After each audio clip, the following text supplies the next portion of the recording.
Lin Yu spent nearly everything upgrading the Jang He treasure ship. 3 days later, he had to hunt a Tier 2 sea witch. Count Lauron delivered an awakening potion worth 100,000 sea coins. It could create a Shadow Manipulator, or the far rarer Fatebound. The potion first tried locking Lin Yu into the Shadow path. Then his treasure ship resonated and redirected the awakening toward fate. Lin Yu became a Fatebound with pact, coercion, and anchoring abilities. His combat and trade rankings immediately climbed to #1 nationwide. Back at the Lisbon weapons house, Jean Reno quoted 9,998 sea coins for the premium equipment Lin Yu wanted. The price could bankrupt many mid-size captains, and Reno expected the teenager to accept years of expensive installment payments. Lin Yu instead demanded an Ottoman-reinforced stern castle be included, forcing the merchant to choose between losing the sale and sweetening the deal. When Reno agreed on the condition of immediate full payment, Lin Yu had Bruno bring over the money chest without hesitation. Rows of gold sea coins covered the counter, proving the young captain had enough cash to close the purchase outright.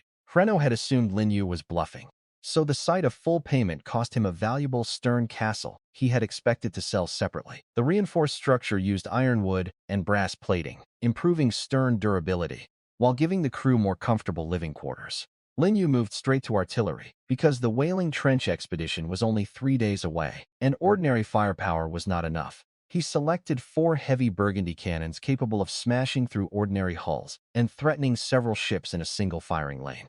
The Jang He treasure ship could support the extra weight easily, so the new guns promised a major jump in frontal and broadside suppression. Lin Yu added alchemical shells, holy salt gunpowder, spare barrels, crew weapons, and repair supplies instead of saving money for appearances.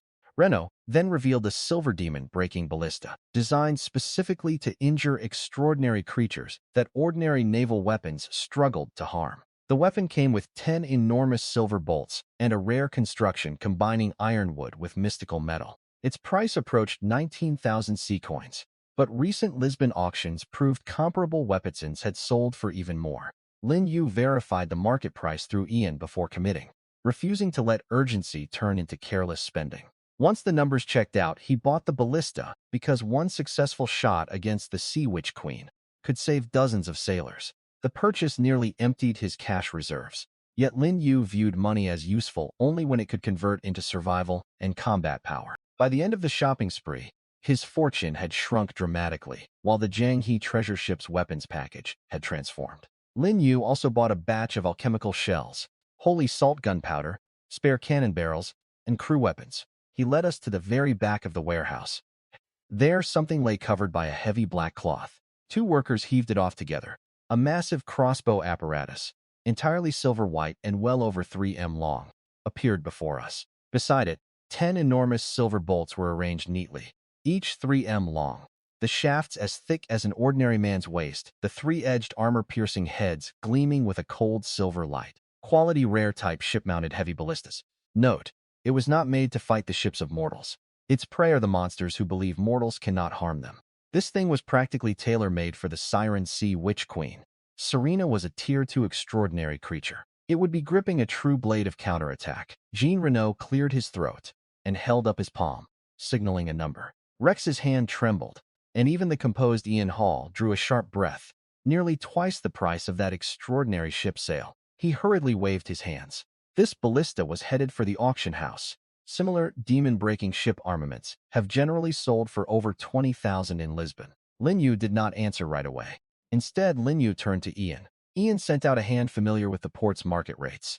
Not long after, the man returned and reported in a low voice. The last one sold at the Lisbon auction house for 21,300, and the one before that for 20,700. After buying it, his cash would be nearly bone dry. In 3 days, Lin Yu would set out to hunt Serena against a Tier 2 extraordinary creature. 1 extra demon-breaking weapon could mean burying a dozen fewer sailors. It could even to decide the outcome of the entire battle. Lin Yu would buy it. Jean Renaud's eyes lit up. The captain really has guts. Anti-extraordinary weapons also have a 3-year plan, with an annual interest rate of just 20%. Lin Yu wasted no words and took out the remaining money chest. Jean Renaud was utterly dumbfounded, gaping at him, probably with only one thought left in his head. Lin Yu could tell he'd met plenty of old captains who'd roamed the seas for half their lives, men of no small reputation. He was grinning from ear to ear, but inwardly he was full of regret. Had he known, he'd have quoted higher. On the surface, he remained radiant. Deliver it to the port. Lin Yu acknowledged it. Mounted on the Jang He treasure ship tonight. Lin Yu guarantee it'll be done before the night is out. By the time Lin Yu walked out of the Saint, only 300 sea coins left. The corner of his mouth twitched. Lin Yu came in with tens of thousands and walked out with 300 in pocket change. But when Lin Yu glanced back at the gear the workers were carefully hauling out, his mood instantly lifted. This was forging sea coins into combat power. Bruno Ka loudly directed the loading. If anyone dead the captain's treasures, Lin Yu would shove his head into a cannon barrel. Rex circled the burgundy cannons. The Jang He treasure ship's firepower suppression is definitely climbing to the next level. Ian stared at the Storm Raywing sail, his expression serious. Get everything back and mount it all tonight. The Jang He treasure ship sat quietly at its deep water berth. He just finished selling his cargo, and he dumped all his money into the weapons shop. This young captain's too ruthless. Lin Yu paid no attention to the chatter. Lin Yu had the craftsmen and sailors work through the night on the installation, while Lin Yu returned to the captain's quarters. The sea wind gathered toward the sail of its own accord, the drooping corners of the sail billowing slightly, the silver-white patterns glowing softly in the night. The heavy gun wheels ground across the deck with a low, muffled rumble. When the 4 black cannon mouths pointed out at the sea, the whole ship's aura suddenly turned fierce. At that moment, there came a knock at the door. He says he's brought a supply of extraordinary material. The extraordinary material was here. Lin Yu suppressed the excitement in his heart and sat up straight. Inside the captain's quarters, his fingertips tapped lightly on the desk. On deck, wooden wheels rolled, iron chains clashed, and craftsmen shouted. The new equipment was still being installed, but all his attention was fixed on the door. At first glance, he looked like a common steward of the Lauron family. But one look at him, and something stirred within him, especially those eyes, calm, profound, like a well hidden in the shadows. An extraordinary being, and definitely not one who just crossed the threshold. He held up a black metal box in both hands. His breath stopped for an imperceptible instant. In the age of great voyages, money could buy ships, buy cannons, buy cargo, but the extraordinary sequences were what truly determined a person's ceiling. That was why extraordinary potions were always the most sought-after resource. Even the most common Tier 1 material cost over 10,000 sea coins. Count Lauron was, after all, an established Lisbon noble. Since he'd said he would provide it, it shouldn't be too shabby. The box opened and a cyan-purple glow instantly spilled out, staining the entire captain's quarters with a strange color. Cyan base, purple fate veins, shadow fluctuations, fate's pull. Lin Yu had studied a great deal of potion information in the school's archive database, and the features before him were far too obvious. This is a Tier 1 awakening potion shared by the Fatebound and the Shadow Manipulator. Market valuation 100,000 sea coins. Even having just gone through a windfall of a trade and collected a 20,000 reward from the Count. Hearing that number still made his heart lurch, and this tiny reagent tube before him was worth 3 demon-breaking ballistas, plus another storm ray wing sail on top. But that alone can't support a value of 100,000. Lin Yu acknowledged it that much. The Grey Road envoy gazed at the purple fate veins swimming within the tube, his voice turning solemn.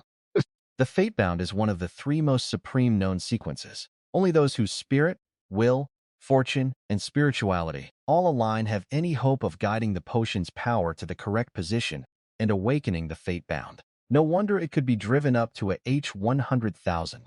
The floor wasn't low and the ceiling was extremely high. Those 3 words slowly surfaced in his mind, because it possessed powers of pull, suppression, pact forging, and dominion over other extraordinary beings. A Fatebound could establish fake connections with others.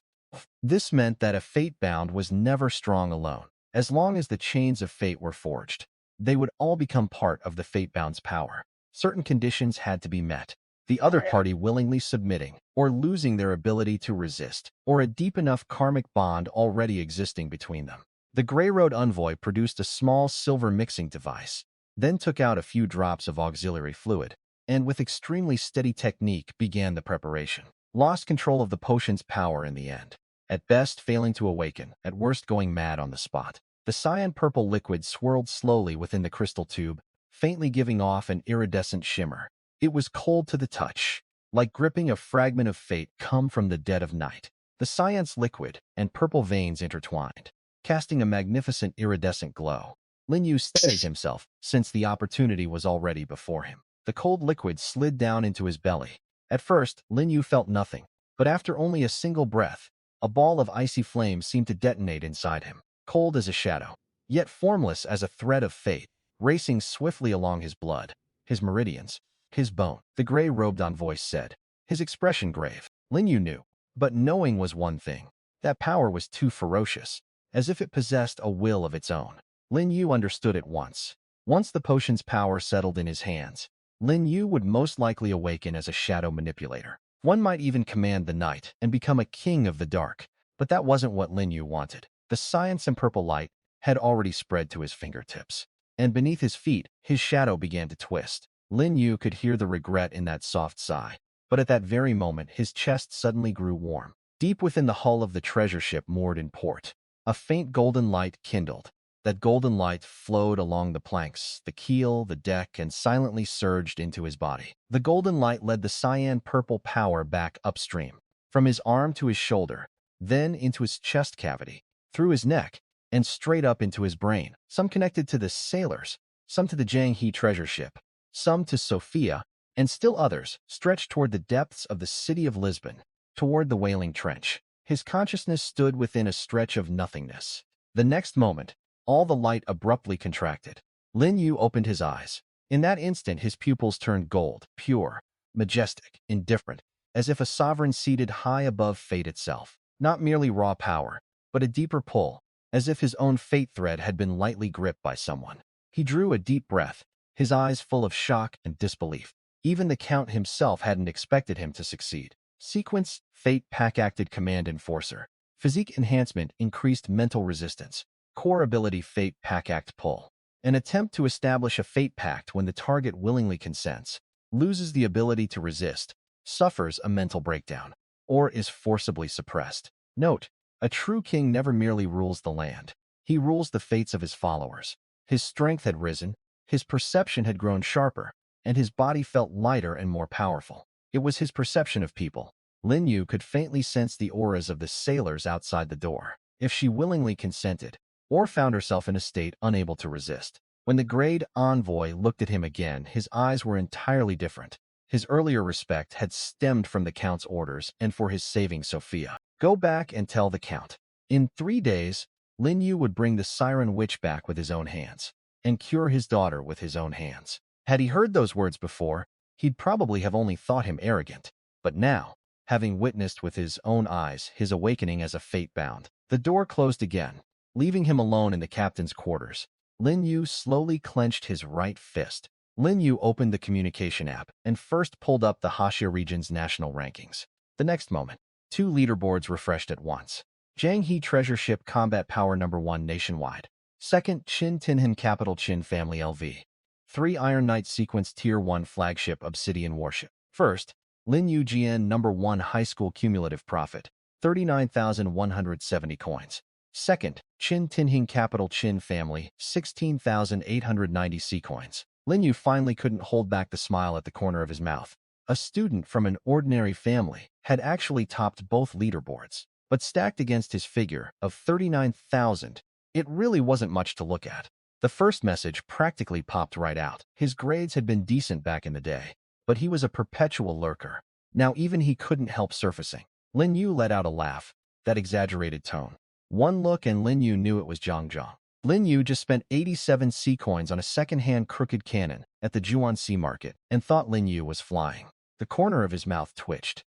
Silence for a moment over there. Lin Yu put a hand to his forehead. This guy only ever looked at the price when buying things, never whether they actually worked. Lin Yu know, he chuckled. Then his voice dropped a notch. Lin Yu did not answer right away. Jang was usually a goofball, but he wasn't stupid. But he knew what it had cost him to get this far. Outside the captain's quarters, the night wind blew across the masts, the rigging clinking softly. After a while, Lin Yu finally spoke. Is it dangerous? Lin Yu leaned back in his chair, his tone calm. He opened his mouth and in the end only managed to squeeze out one line. Just remember to be careful.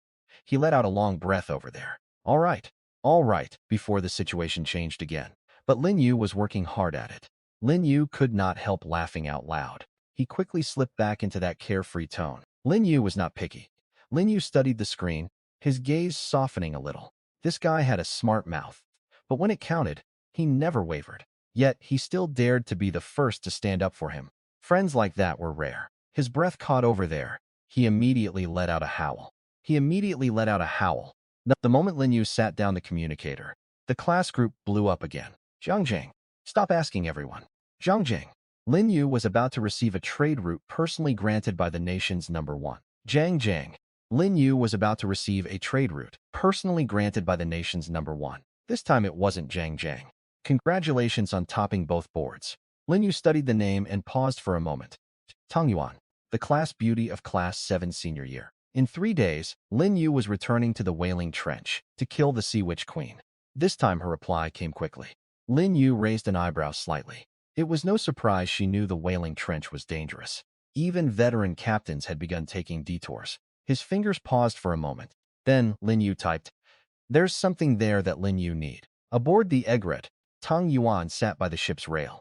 The sea wind lifted her hair, the pristine white sail billowing gently in the night. Lin Yu might recruit a reliable navigator down the line. She was stunned for a moment. Lin Yu studied that line and fell silent for a while. In the distance, the sea was pitch black, starlight falling on the crests of the waves.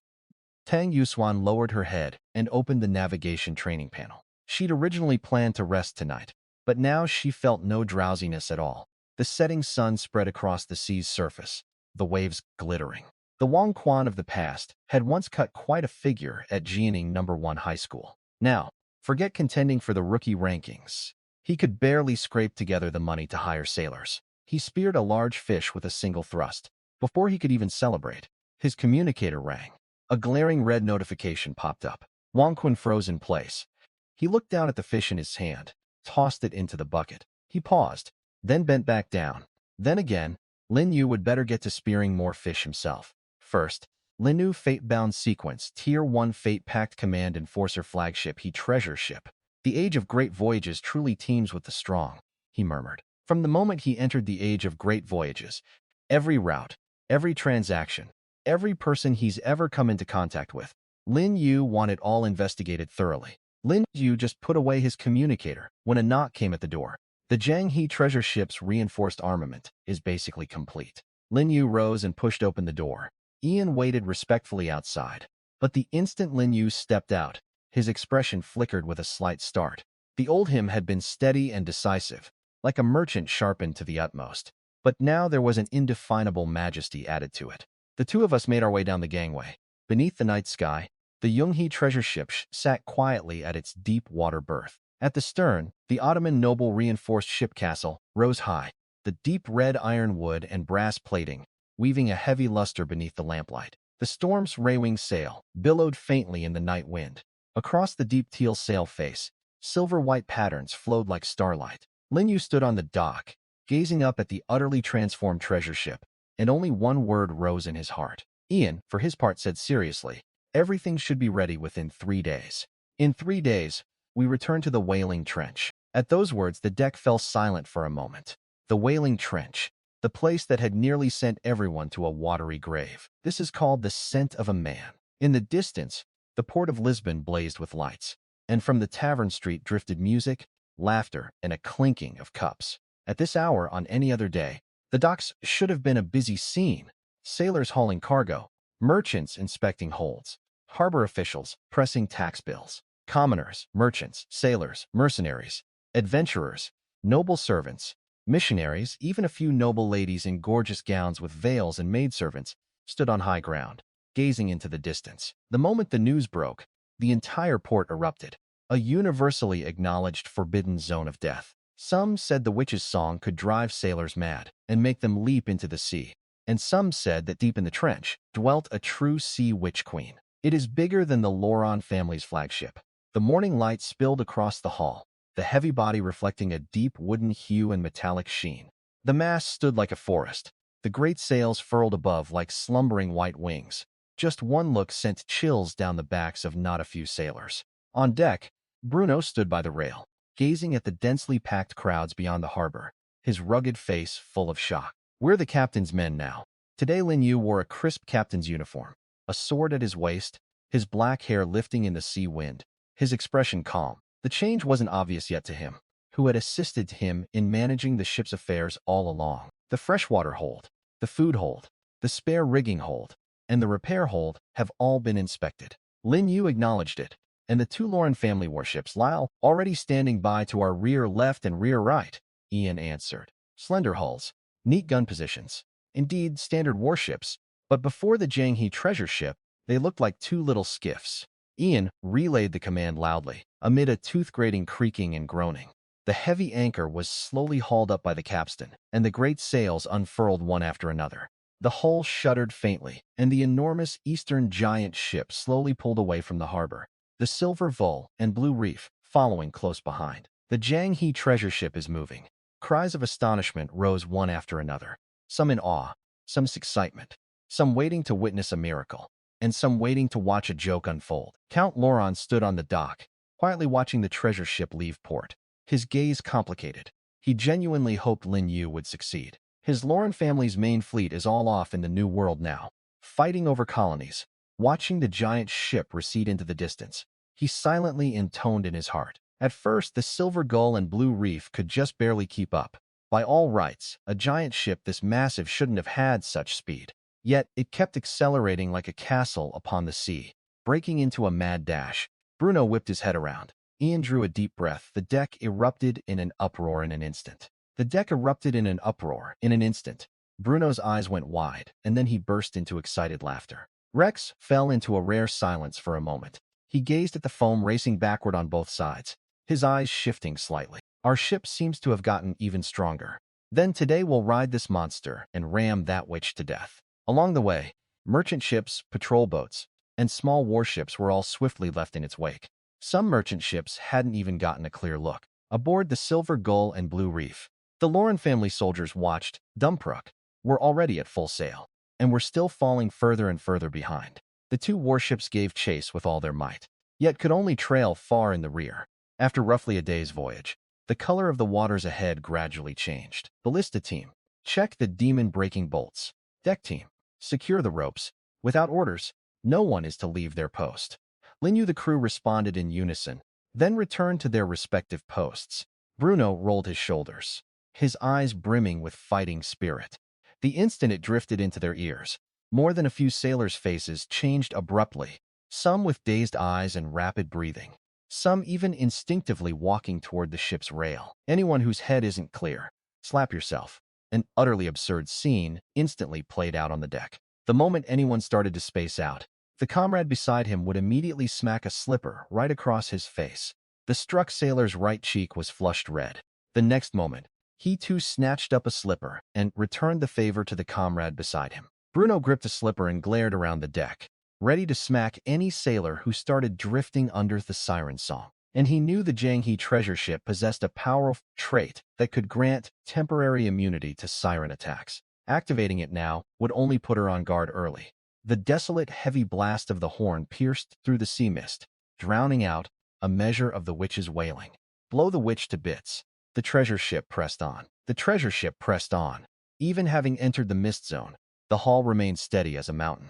A towering wave a full 10 meters high surged up from the trench like a moving wall of water, crashing down ferociously. It's a directed tide raised by extraordinary power. Lin Yu merely watched the front coldly.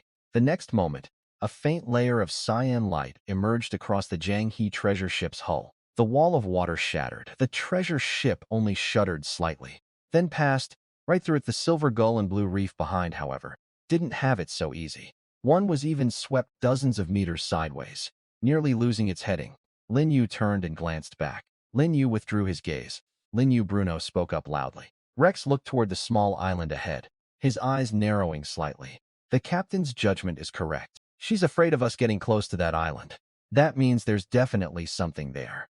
Lin Yu walked to the ship's wheel and gripped it with his own hands. The captain has given the order.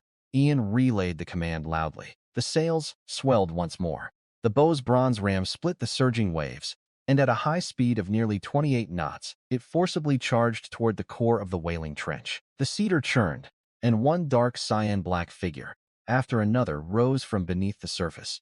When the three mermaids raised their conscience at the same time, Rex's face changed. Everyone hold steady. But the warning came a step too late. The sound of the conscious rose. It was no longer just wailing. It was like countless gentle whispers boring into the mind. All at once, the sailors on deck were instantly dazed. Slap, he came to for an instant, then was immediately pressed back down by the song.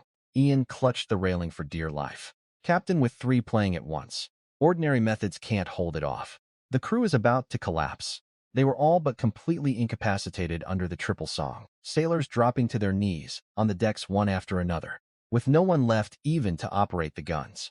Her upper body resembled a human woman, beautiful and eerie.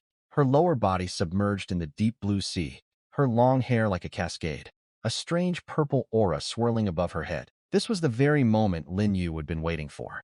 Now, the three mermaids, the trident mermen, even the queen herself had all surfaced. The Middle Kingdom sets forth, an ancient, weighty, and magnificent aura, slowly awakened from the depths of the treasure ship, as if a mighty fleet sailed to the Western Ocean, as if an invisible banner snapped and unfurled amid the raging seas. A dome of pale yellow light suddenly burst forth across the entire ship. The radiance was not glaring, yet it was weighty, magnificent, inviolable. A young sailor who had come aboard not long ago suddenly snapped awake to find that he already had one foot on the rail, nearly having fallen into the sea to feed the fish. Bruno also came to his senses, shook his head, then burst out laughing. Hara. Lin Yu was awake. Ian, feeling the pale yellow light enveloping the entire ship, was profoundly shaken. Lin Yu gazed out at the distant waters, his eyes deep and dark. Yet, the treasure ship's energy bar was only slowly declining. Blow the daylights out of them. The sailor jolted all over. Lin Yu, Captain Bruno, abruptly drew his short blade, his voice shaking the entire deck. Turn the muzzles around and blow away these conch-blowing bastards. Ian immediately took up the command. Port gun positions. Target the trident mermen. Lock onto the Sea Witch Queen. The trident mermen have strong defenses, but their movement paths are simple. The trident mermen have strong defenses, but their movement paths are simple. Secondary gun coverage is enough. The three mermaids are the core of the mental interference. Lin Yu glanced at him and gave a slight nod. Over the course of several sea battles, his gunner too had grown into a remarkable figure. Hit the trident merman first, then suppress the witches. At this point, the Sea Witch Queen, still blowing her conch, also sensed something was wrong, and at last a flicker of unrest appeared in her eyes. This ship could actually block her song. The silver gull behind finally struggled back to a bit of firepower.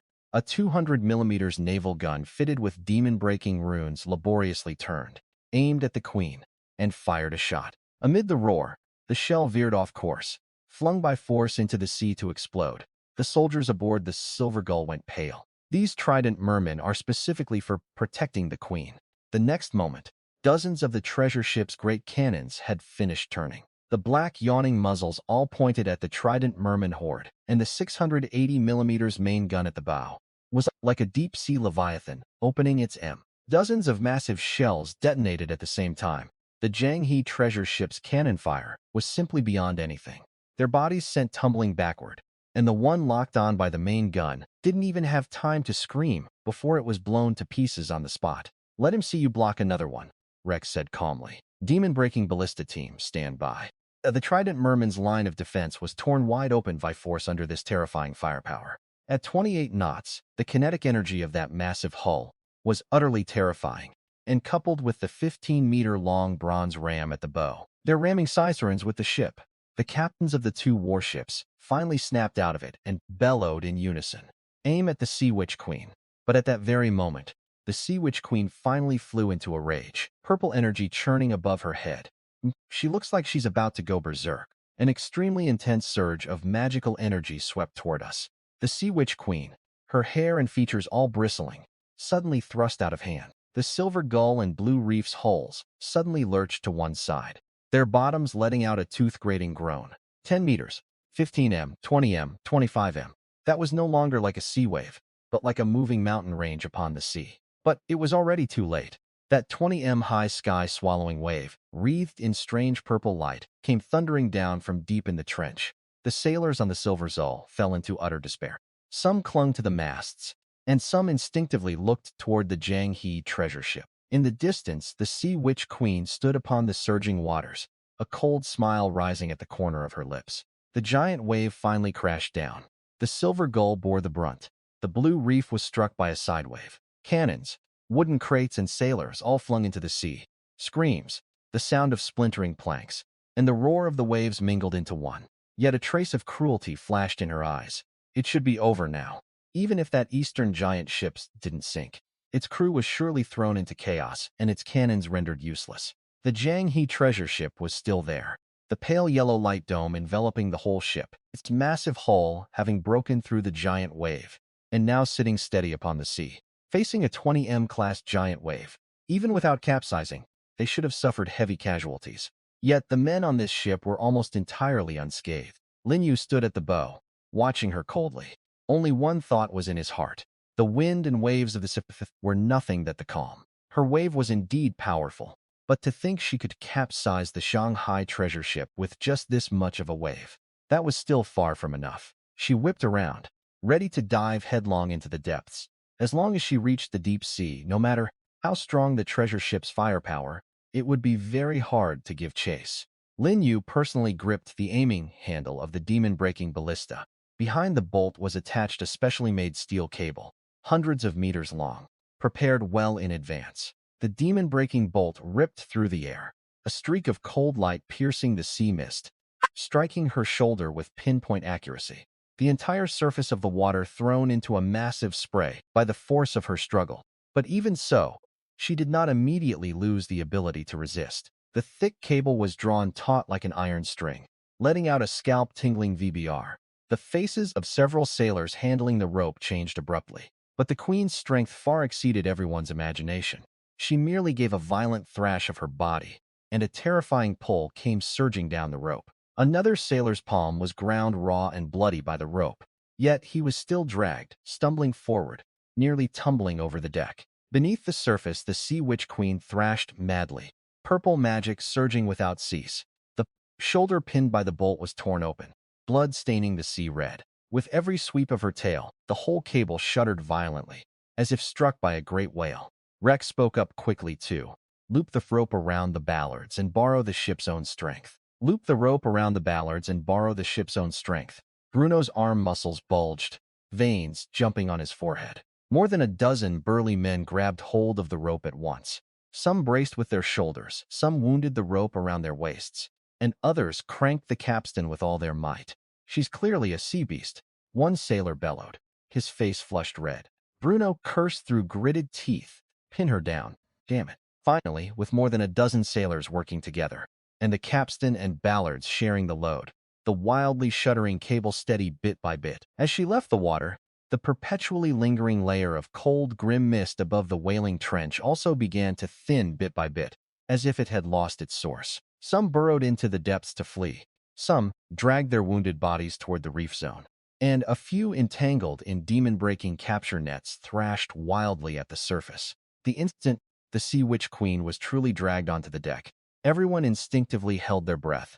From afar, she'd only seemed a bit taller than the ordinary mermaids. Her skin pale as sea mist under the moon, her sping wet deep blue hair, drooping like seaweed covering the greater part of her body. Her lower body was covered in fine dark blue scales, her fishtail long and powerful, each against the deck, making the heavy planks let out a dull thudding boom. Yet even so, she was still stunningly beautiful. Not the beauty of a human woman, but a kind of alien beauty carrying danger, the deep sea, death, and allure. Ian warned that the captured Sea Witch Queen remained dangerous and recommended sealing her voice before any interrogation began. The Sea Witch Queen answered with a cold laugh, and the strange rhythm in her voice proved Ian's warning was justified. Even pinned by the bolt, that oppressive aura belonging to a queen still lingered. But Lin Yu suddenly raised a hand. The corner of Bruno's mouth twitched.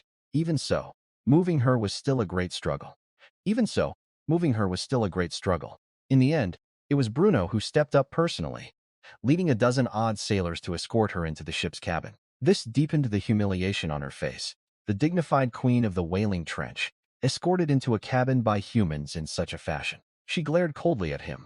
Lin Yu was not in any hurry and began attempting to draw upon the power of the fate-bound sequence. Her mental force lashed back violently. She was, after all, a tier 2 extraordinary being, even gravely wounded. Her spiritual world remained incredibly solid. His control did not succeed, but it didn't fail entirely either, because she was far too weak at this moment. Lin Yu withdrew his hand, the corner of his mouth curving up, and offered no answer. Undried seawater still clinging to her pale skin, rising and falling with her rapid breathing. The next moment, Lin Yu lifted his head, a thoroughly satisfied look on his face, smacked his lips, and gazed at her with a grinning smile. Lin Yu did not finish the sentence, but the meaning was already plenty clear. Lin Yu could tell she wasn't afraid of death, to be utterly controlled. Not only was Lin Yu not angered, Lin Yu only smiled more happily. Lin Yu looked down at her, his voice carrying a hint of amusement. Second, tell him the truth and perhaps we can strike a deal. She clenched her teeth hard, the fury, humiliation, and struggle in her eyes shifting without end. Not a monster's name, but a person's name. Many years ago, Lin Yu was not a siren. Lin Yu was just a little girl in the town of Shihai. She recounted her origins in full. She'd been branded a witch by the villagers and pushed into the sea to drown. And so she took revenge on those villagers, turning this stretch of sea into her own domain and locking the island away in mist forever. Current status: mist-shrouded, haunted by vengeful spirits. Sea lanes severed. Facilities in ruins. Mistress of the abandoned port, Afra. Then his heart gave a fierce jolt. It was actually a port. It meant a power base. It meant a steady, unending stream of trade taxes, mooring fees, storage fees, shipyard orders, merchant guild residencies, and military control. The coastlines of the old world had been developed for hundreds of years. Even the smallest port from cargo throughput and taxes alone could yield tens of thousands of sea coins a month. A port was a foundation. What's more, the Jang He treasure ship's future legendary refit required. Among its conditions, precisely these items: develop a port, establish an exclusive sea lane, complete a maritime legend. Lin Yu walked up to her, crouched down, his eyes level with hers. Guarding a dead port, leading a pack of sirens, gnawing on ships that stray into the Wailing Trench. Guarding a dead port, leading a pack of sirens, gnawing on ships that stray into the Wailing Trench. But from today on, Shihai Town belongs to him. Lin Yu shook his head. Lin Yu reached out, gently lifting her chin, that shameless smile hanging at the corner of his mouth. And besides, Lin Yu leaned close to her ear and lowered his voice. By then, Lin Yu would not just be burying his face in for one whiff. It'll be far from that simple. She shuddered all over, her face flushing red. Lin Yu burst into laughter, stepped back 2 paces, and spread his hands. But truly, Afra, think it over carefully. The captain's quarters fell silent once more. For the first time, she truly realized that this human before her was no ordinary captain. He had never come merely for slaughter and justice. He had his own ambition. After a long while, she asked in a low, hoarse voice. Lin Yu studied her, his tone calm yet utterly certain. Lin Yu can, and Lin Yu would make it more prosperous than it ever was. Lin Yu stepped forward quickly and for the second time unleashed his mental control. The next moment, Afer shuddered violently, her eyes going wide as if she'd seen something utterly terrifying. Alas, it was already too late. His eyes went cold, his inner mental force pouring in like a tide. The next second, Afra's body went limp, as if drained of the last of her resistance, and she sank heavily to her knees. But the result? It was worth it, because in this moment, Lin Yu could clearly sense that between the Afra before him and himself, there was now an incredibly clear mental connection. Even though she still retained her own consciousness, that most fundamental loyalty had been firmly carved into the depths of her soul. Those deep blue eyes, once cold and proud, were now incredibly complex. There was confusion, and there was a trace of dependence and submission that even she couldn't understand. The instant those 2 syllables left her lips, even she froze, shame and anger swiftly rising to her face, as if she couldn't believe she'd actually called out that title. From this moment on, the Sea Witch Queen of the Wailing Trench was no longer an enemy. She was his Shadow main attendant, Afra, outside the captain's quarters. That mermaid's got quite the strength. When Lin Yu was tying her up just now, Lin Yu nearly got swatted flying by her tail. But we can't just keep waiting either. The more everyone waited, the more anxious they grew, especially Ian, whose brow had been furrowed the whole time. But she was, after all, the Sea Witch Queen. Mental charm, sea domain, authority tier 2 extraordinary. Everyone whipped their heads around at once.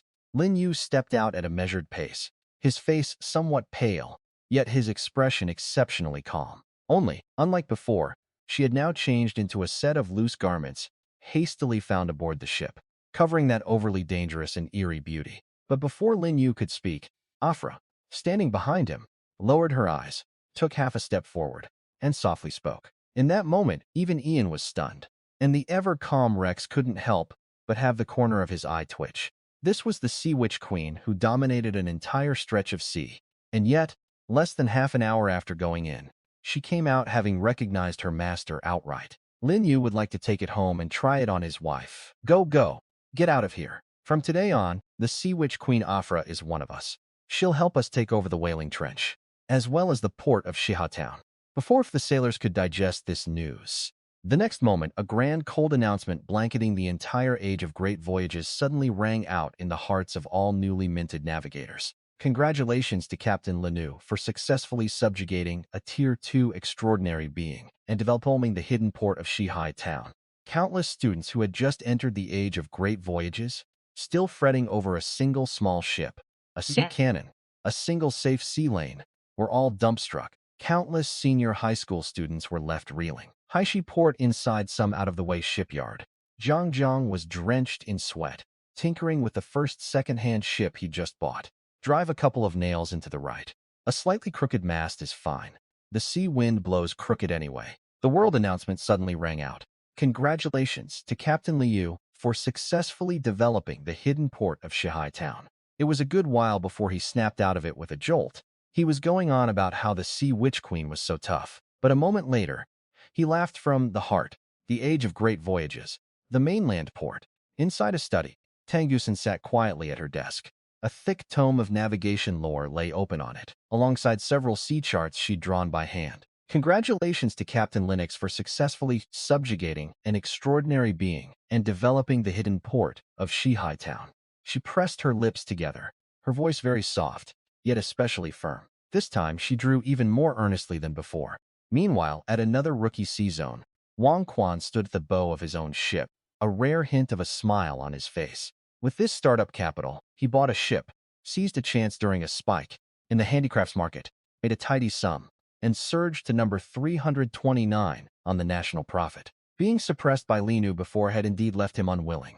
But as things looked now, with family resources plus his own ability, catching up wasn't necessarily out of reach. Even if Lin Yu's ahead for the moment, he can't stay ahead forever. The profit rankings take turns, and next month it's our house's turn. The smiles in his face froze in an instant. Liu already had a port, had started building a maritime power, and had even subjugated an extraordinary being as a subordinate. He'd thought the gap was closing, but only now did he realize he couldn't even see Lin Yu's taillights anymore. But when the other party's taillights can no longer even be seen, people only want to give up. Bruno had gotten a tattered flag from somewhere and hung it beside the mast. His face flushed red with excitement. Long live the Jang He TREASURE SHIP. Long live the port of Shiha Town. Not only our own crew, even the warship personnel who'd fought alongside us earlier were invited to the feast. They'd seen with their own eyes the terror of the Jang He TREASURE SHIP, seen the scene of him forcibly subduing the Sea Witch Queen. Once the port of Shiha Town was truly up and running, Lin Yu might in the future even gain the recognition of the royal fleet, perhaps even be granted a title of nobility. Indeed, for Captain Lin to be so young and already able to subjugate a hidden port. If the port of Shiha Town recruits in the future, please do keep us in mind, Captain Lin. Everyone instantly grew even more enthusiastic. After the feast livened up, Ian led several navigators in tallying the spoils plundered this time. After the feast livened up, Ian led several navigators in tallying the spoils plundered. This time, one by one, wooden crates were carried onto the deck one after another. Individually, these things weren't of exaggerated value, but there was quite a quantity. Useful weather sold, used to forge equipment, or used to refit ships, Rex added, from the side. Sell it all, and by conservative estimate it fetched 8,000 sea coins. Quite a few sailors' eyes lit up. Lin Yu raised an eyebrow. Ian cleared his throat, his expression a touch odd. The most valuable is the siren whip. Bruno nearly spat out a mouthful of wine. Lin Yu paused in surprise, too. Ian nodded, forcing himself to stay composed. This time we plundered 27 intact siren whips. 12 of which are of finer quality. Over 10,000 sea coins. Lin Yu really hadn't expected those odd-looking trophies to be worth so much. This is the good stuff. The sailor gave a sly little laugh, wearing an expression every man would understand. They scramble over each other to get it. Bruno, listening beside us, had his eyes light up. The sailor said with utter seriousness, Lin Yu did not know. Anything that can be linked to bolstering the body won't have a low price. The corner of his mouth twitched slightly. Lin Yu would only ever known that siren, hide, and scales were valuable. His steps stiffened, and he slowly turned his head, immediately, piling a brilliant smile onto his face. Lin Yu ordered part of the siren material preserved for research, hoping a future alchemy workshop at Shihai Town could turn it into profitable medicine. That's exactly what Lin Yu meant just now. With that, he even snuck a raised eyebrow at Bruno, and Bruno instantly turned red in the face. From holding back his laughter, Lin Yu studied the two of them with a blank expression. One more word, and Lin Yu would make it 3 days. The surrounding sailors burst into raucous laughter, and the feast grew even livelier. Afra had come over at some point. She still wore that deep blue gown, her long hair drooping like seaweed, faint moisture clinging to the ends. Lin Yu turned his head and glanced at her. She blinked, her voice soft as the sea breeze. Her expression was innocent, as if she were merely mentioning some trivial little matter.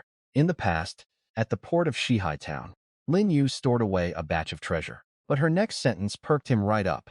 There should be quite a lot. Those gold coins, gems, antiques, shipwreck relics, they're of no use to him. Several nearby sailors who were drinking instantly went quiet too. Rex's hand froze mid-motion, pushing up his glasses, and the inventory list in Ian's hand nearly slipped to the floor. It meant we were about to strike it rich. His eyes lit up bit by bit. Treasure the Sea Witch Queen had amassed over 100 years during Afra's occupation of the Wailing Trench. Lin Yu steadied himself, doing his best to keep his voice calm. She blinked, her face all innocence. Bruno muttered under his breath beside him. Lin Yu shot him a glance. He clammed up immediately and lowered his head to gnaw on his fish. She covered her forehead, her moist eyes gazing at him with a wronged look. Lin Yu got it, master. And antiques just take up space, sunk in the water. She wasn't human to begin with. Wealth that could change the fate of an ordinary captain was in the sea, Witch Queen's eyes merely a pile of stuff taking up space. Lin Yu did not understand them. Lin Yu was in no mood to listen to their nonsense anymore. This victory feast had originally been meant to celebrate subjugating the port. But as it now appeared, the true Great Hall was perhaps still waiting for him within Shihai Town. Lin Yu could not help the corner of his mouth curving up.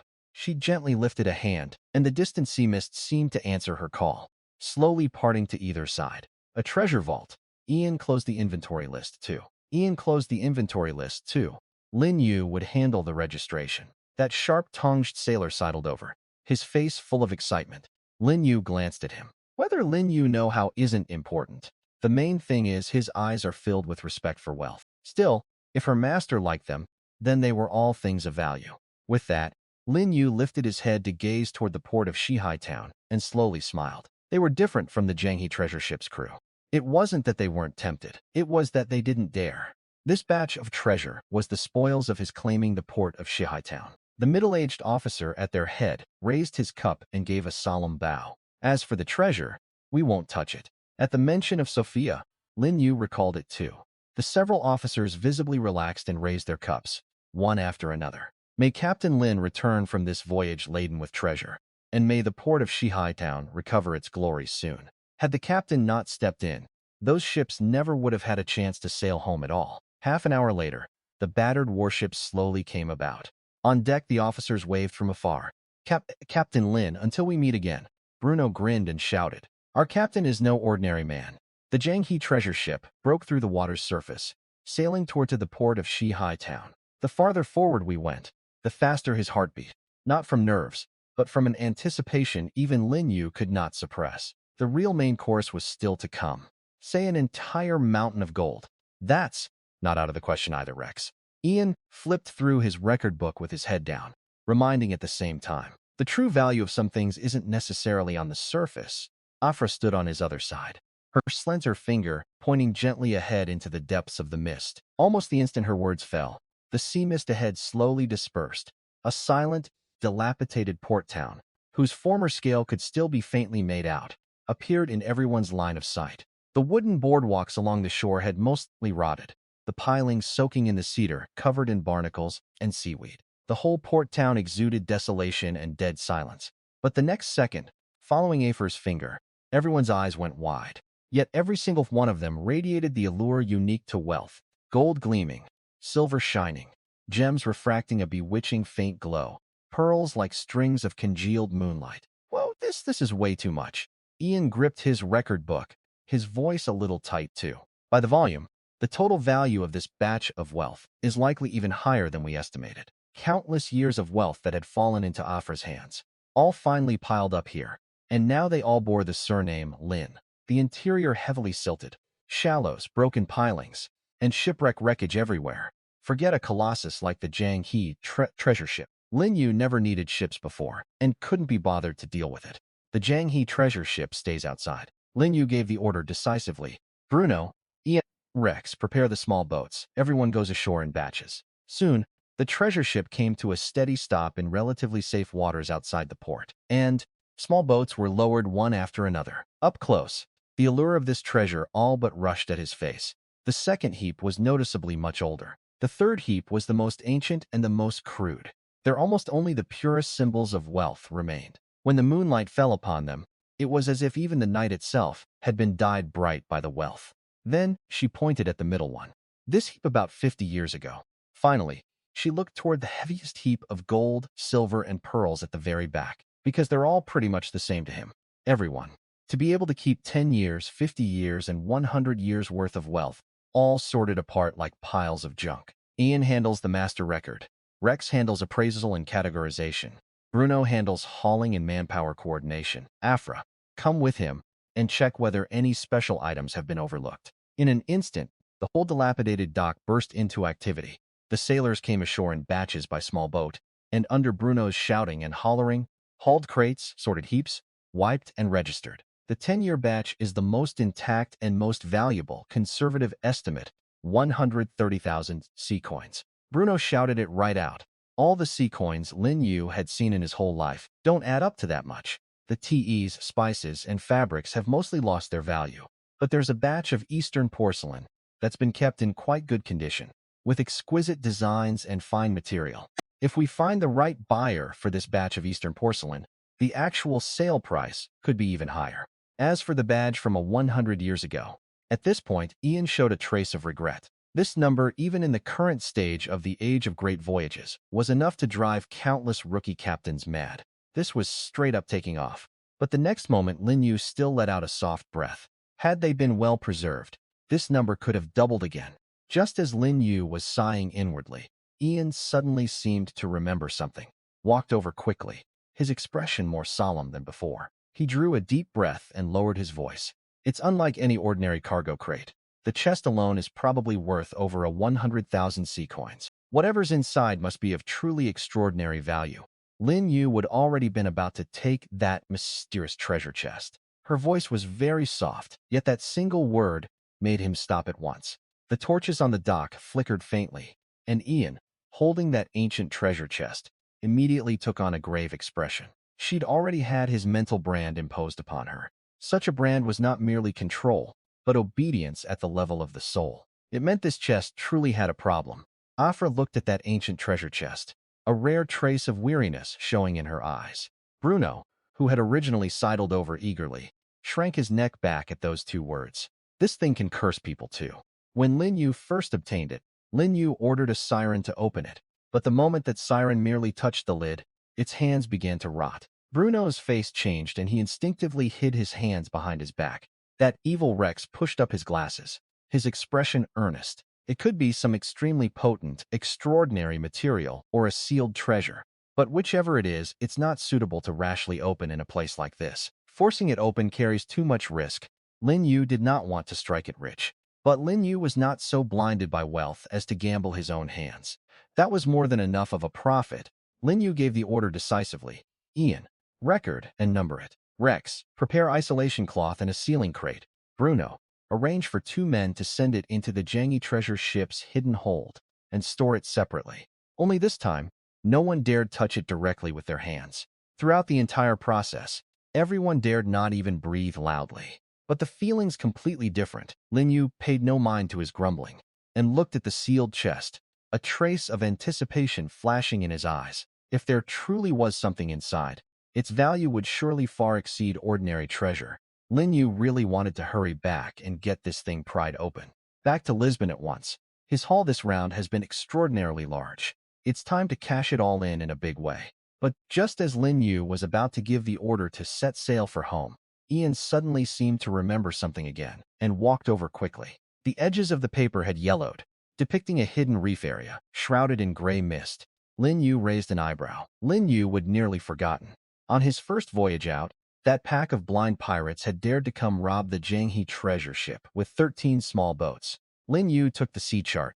The next moment, a pale blue prompt surfaced. Gray mist reef treasure map. Blue quality, a special sea chart, suspected loot of the Black Shark pirate gang, plundered over many years. Hearing this, Bruno immediately perked up. The treasure map's value isn't low. The treasure map's value isn't low. If it's real, we gain another sum of income. If it's fake, the treasure ship's combat power is more than enough to handle the vast majority of risks. Bruno waved a dismissive hand. Lin Yu could not say. But when it came to treasure, since it had been delivered right before our eyes, there was no reason not to take a look. Lin Yu gave a grand wave of his hand. Since it's on the way, let's plunder it good and hard. The Jang He treasure ship set sail once more, its massive hull turning about, hoisting its sails and speeding toward the gray mist reef. There was no proper flag on their sails, only a gray-black shark emblem. Clearly, this was no proper merchant convoy, but a privateer ambush squad that had long been laid out. And the moment they enter, they run right into our ambush ring. Several sailors beside him laughed along. Who would ever believe that pirates carrying their heads on their necks would get their hands on treasure and not spend it, but actually store it away, nice and neat? Had anyone from Earth seen him, they'd have recognized at a glance that he was no native of this world. They had to weather wind and waves, dodge sea monsters, pay taxes, and their goods might even spoil halfway. His face full of smug satisfaction. This thing was the greatest achievement of his 10 years of striving in the age of great voyages. As long as he had the license, he dared to rob. And if he was actually held accountable after robbing, he could talk his way out of it too. In just this dozen odd days, we've already earned over 10,000 sea coins, at a cost of no more than a few hundred. There's no way Lin Yu was doing business. The surrounding sailors roared with laughter, all chiming in agreement. The laughter had barely started when the sailor on lookout duty ahead stretched out his arm and began waving. A vessel has entered the gray sea lane and is approaching the reef cavern. Can only tell it seems to be moving fast. The big gold-teethed sailor drew his cutlass and grinned savagely. Once they get close to the cavern, block their retreat immediately and blow them to bits with the cannons. Ballast were spanned, grappling hooks readied, powder barrels secured. Suimo stood at the bow, his gaze greedily peering into the depths of the gray mist. The only difference being how fat they were. Hope it's a big fish this time. And at this moment, beyond the gray mist sea lane, the Jang He treasure ship was slowly sailing into this reef-filled sea zone. The traces all around are too new, and there are traces of frequent ship traffic in the reef waterway. Lin Yu also smelled an odor of wooden planks. Lin Yu held out his hand. Ian handed it down at once. Lin Yu took it and lifted his eyes to look. The reef cavern before us was indeed well hidden, but the Jang He treasure ship was different. The hull over 20 m, equivalent to 6 or 7 stories. And so the next moment, as the treasure ship drew near, Lin Yu saw it. Behind the cavern, hidden by the gray mists and reefs, were moored one-armed ship after another. Ian leaned in, asking curiously. Lin Yu slowly lowered the telescope, the corner of his mouth curving up in a meaningful smile. Lin Yu had just seen a pack of rats. Ian and Lin Yu climbed down from the mast. Quite a number of them. Bruno was taken aback for a moment, then grinned broadly. Afra stood at his side, gazing at the gray mist, her voice gentle. Lin Yu raised a hand and patted the Jang He treasure ship's rail. This massive treasure ship was like a moving fortress upon the sea in the mist. Those privateer ships were numerous, a full 20. Since they've come, don't let them leave. Let them see what it means for the big fish to eat the small. Suimo stood at the bow of his flagship, both hands gripping the rail tightly. The prey was drawing near. The privateer beside him, with the mouth full of big gold teeth, excitedly licked his lips. Maybe it really is a fat fish. Robberies at sea, most feared, alarming the target, shouting outright, how many meters is the ship, or is it a merchant ship? Once a sharp-eared extraordinary navigator caught wind, the other party would turn. Sumo had figured that this time, at most, it would be a 15M armed merchant ship. But this time, the lookout on the mast was slow to answer. He looked a third time and his hands began to tremble. Sardine, tuna, seeking squid, or great white shark, speak. The excitement on his face had vanished entirely, leaving only unconcealable terror. He opened his mouth as if not knowing how to describe it. The lookout was silent for several seconds, then finally forced out a single sentence with difficulty. The instant those words came out, everyone below was dumbstruck. Big Gold Teeth turned to look at Sumo and lowered his voice. This was no longer a fat fish. This was a sea beast that could swallow all their little fish and shrimp in a single gulp. But now, there was no time to withdraw. The sound of tearing waves ahead grew louder and louder, closer and closer, like a moving mountain range bearing down at high speed. This is the Gray Mist Reef. When the enemy enters the cavern, its speed must drop. Once they stop the ship to search for treasure, all dozen-plus ships open fire at once. Even a blue whale will be gnawed down to bones by us. Big Gold Teeth was fired up with ferocity by these words, and brandished his blade with a shout. The cannon muzzles slowly adjusted. Everyone's nerves were strung to the breaking point. From a single broken ship to a dozen-plus armed privateer ships now. Storms, pirates, merchant convoys, thieves preying on thieves. He trusted his own experience. A prepared foe against an unprepared one. With the enemy's speed limited entering the cavern, it wasn't impossible for him to win. Lin Yu stood at the bow, his gaze piercing through the gray mist toward the reef cavern ahead. His spheres lightly tapping the rail, seemingly calm. Several nearby sailors couldn't help but swallow. This idea was so insane that even Bruno's eyes went wide. Lin Yu just want to confirm. Ian corrected him with a blank expression. Strictly speaking, it's not flying into the sky. It's using the terrain for a short distance glide, plus a crushing descent. If we can control the angle, speed, and balance, it's theoretically feasible. The cavern top is only 6 or 7 m high, and the surface layer is extremely slick. Deviate a little on the angle, and we could hit the rock wall. With the treasure ship's sturdiness, we won't be gravely wounded. A giant ship dozens of meters long, shooting through a cavern at the extreme limit, then slamming down onto the enemy from on high. In conventional combat, the treasure ship could, of course, win. Sinking a few was easy, but capturing them all was hard. Lin Yu would control the sea currents to help steady the hull and keep it from veering. Her voice was gentle, yet it carried a power that put one at ease. Lin Yu looked up at the gray mist, his gaze turning sharper bit by bit. Ian abruptly waved his hand. Bruno charged to the midsection of the deck and bellowed at the top of his lungs. The captain's about to take us flying. Rex was calm as a machine. Furl the port sails by a third. Pull the speed to max. The orders passed down layer by layer. The sails snapped and swelled. The oars dipped into the water in unison, and the massive hull began to accelerate. The giant ship charged wildly across the sea's surface, like a sea beast rushing out of an ancient myth. He jerked his head up. A ship that big definitely can't enter the cavern. A ship that big definitely can't enter the cavern. Once they stopped to go in and search for treasure, open fire immediately. Hit the sails first, then the rudder. The gunners pressed against their cannons. The ballista crews stared hard at the entrance. The grapnel men ready to fire at any moment. Yet the roar in the distance not only failed to diminish, it grew louder and louder, without the slightest sign of slowing. They have no intention of stopping at all. Before his words fell, the entire cavern let out a dull, mournful wail. Rubble tumbled down from the cavern top, and the gray mist was torn clean apart by a violent gust of airflow. That massive bow bore down from on high, like a mountain, like a city wall, like an asteroid slamming down, hugging the sea's surface.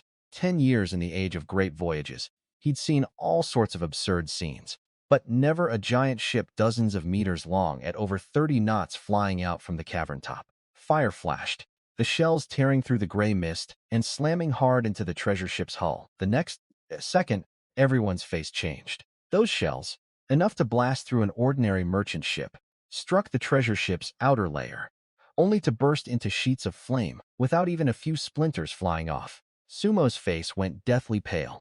The treasure ship slammed down from its highest point.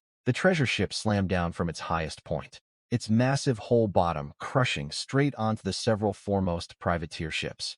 The people on deck didn't even have time to scream before they were flung into the sea.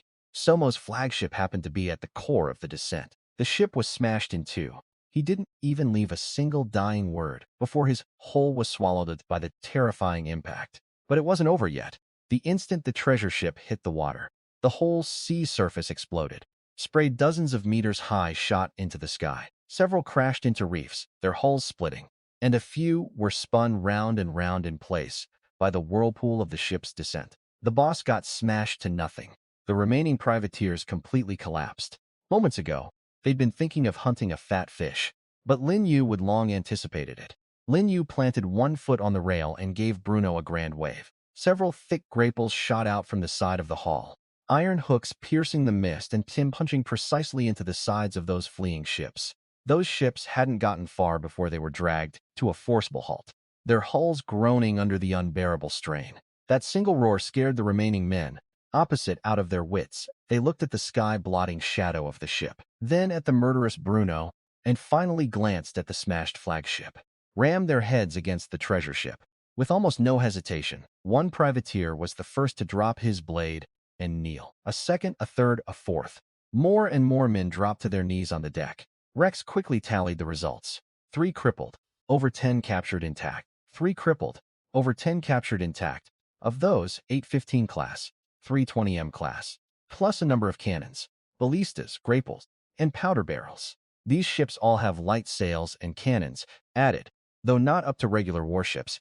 They're quite popular on the black market. That flight over the cavern just now, even for him, it couldn't have been entirely without pressure.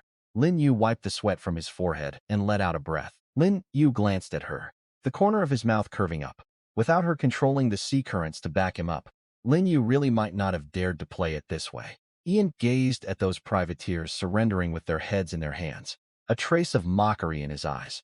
Daring to rob the Jang He treasure ship, drag all these rats ships back. In the gray mist, the waves gradually subsided. The privateers who originally prepared to ambush had become his spoils entirely. We'd only meant to check out a treasure map along the way. Never imagined that we wouldn't find the treasure, but that someone would deliver a small fleet of their own accord. Bruno stood at the bow of a 20-armed ship, carrying a hefty sack of gold coins, grinning so wide his mouth nearly reached his ears. The captured privateers had hidden gold, silver, gems, noble ornaments, merchant payments, and other expensive goods they had not yet managed to sell. The deck instantly erupted in cheers that couldn't be contained. These people didn't come to rob. They clearly came to deliver money. Bruno slapped the rail and laughed.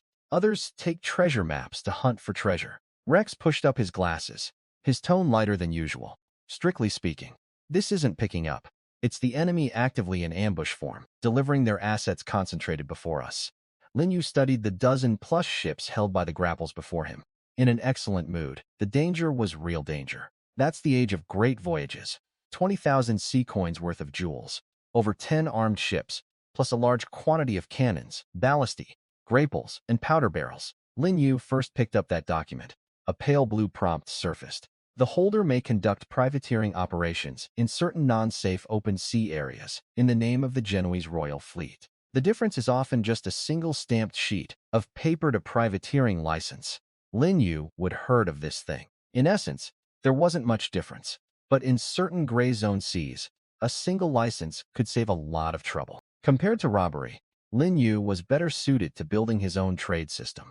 This license Lin Yu just sent to the auction house to sell. On the very first page were written a few words. Compendium of Western Mediterranean Trade Routes. This thing was far more precious than the privateering license. Lin Yu quickly flipped through a few pages. It even recorded the pricing logic of medicinal herbs, gems, pearls, incense, luxury goods, alchemy materials, and ship timber. Now, this is the real good stuff. Bruno leaned over for a look and scratched his head. In the short term, it's certainly not as direct as 20,000 sea coins.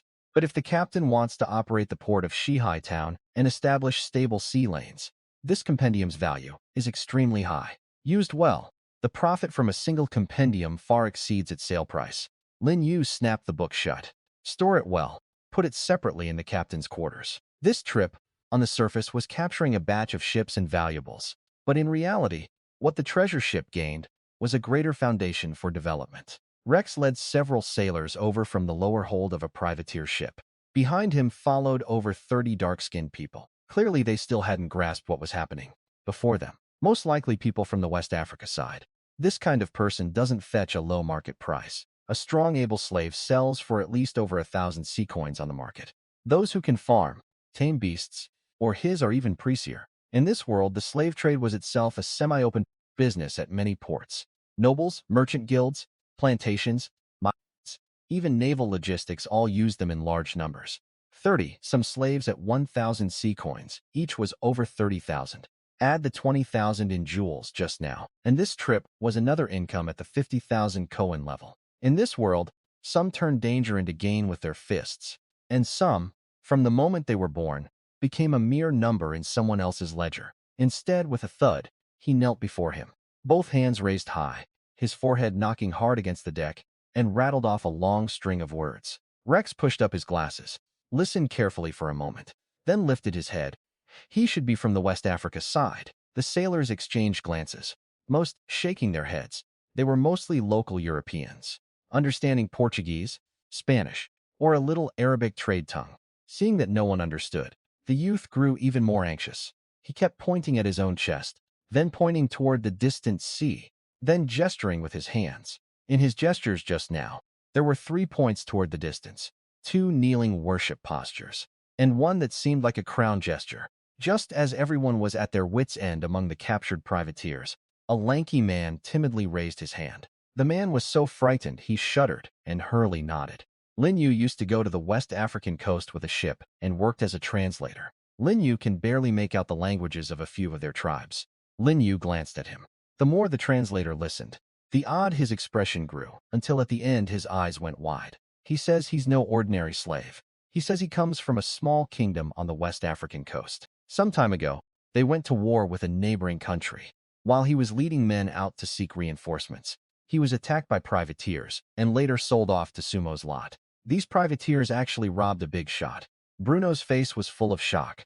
Rex didn't rush to judge, only looking at the youth. His bearing indeed doesn't look like an ordinary slave's.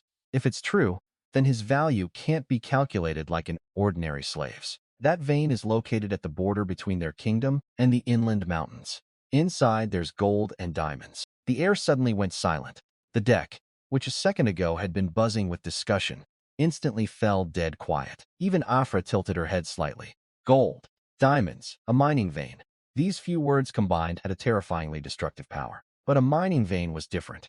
Even if the annual output wasn't astonishing, it was enough to sustain a port's long-term operation. Gold and diamond mining veins.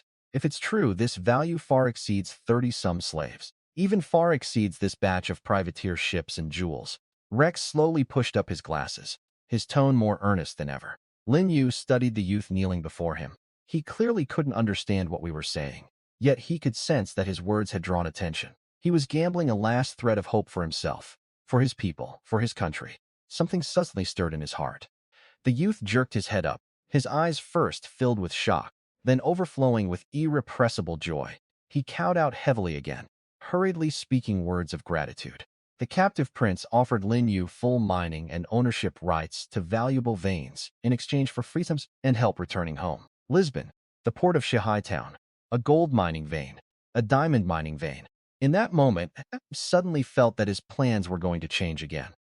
Ian immediately treated the mining information as a secret, ordering the captives separated before rumors could escape the ship. The privateers were isolated from the other captives, and Ian warned that anyone spreading the mining secret would face severe punishment. Afra offered to guard the captives personally, giving Lin Yu another layer of security while he planned the West African route. She gave a faint smile. With him here, no one can take him off the ship. Lin Yu acknowledged it and looked at Ian. Drag the ships along and head back to Lisbon first. After cashing in, immediately consider the route to West Africa. The dozen-plus captured privateer ships were dragged behind by grapples. From afar, it looked like a giant beast, towing a string of little fish behind it. Lin Yu had the Sea Witch Queen Afra. Lin Yu had treasure at the 200,000-plus sea coin level. The corner of his mouth slowly curved up. Looks like this age of great voyages suits him even better than Lin Yu imagined. Lin Yu was about to sail the Jang He treasure ship back into harbor. The announcement of the Old World's new port development had shaken all of Lisbon, and not just Lisbon. Some said his real-world background reached the heavens. and some said he must have gotten some god-tier hit in starting setup, or he couldn't possibly possess an absurd giant ship like the Jang. He actually claimed the port of Shanghai Town. That's a private port, the first in the whole world. Foreign visitors had heard that Lin Yu's ship resembled a fortress at sea, and distant photographs only made the rumors spread faster. There were plenty of foreign faces in the crowd. Blonde-haired, blue-eyed European players, tall Nordic players, dark-skinned African players, and others from the Americas region and the Southeast Asia region. The whole dock went silent for an instant, and everyone turned in unison to gaze at the sea. The Jang He treasure ship, when it truly drew near, many who saw it with their own eyes for the first time all sucked in a cold breath. Even the 20 or 30 main armed merchant ships in the port seemed small and flimsy before it. Over 10 privateer ships were connected by grapples, following obediently behind.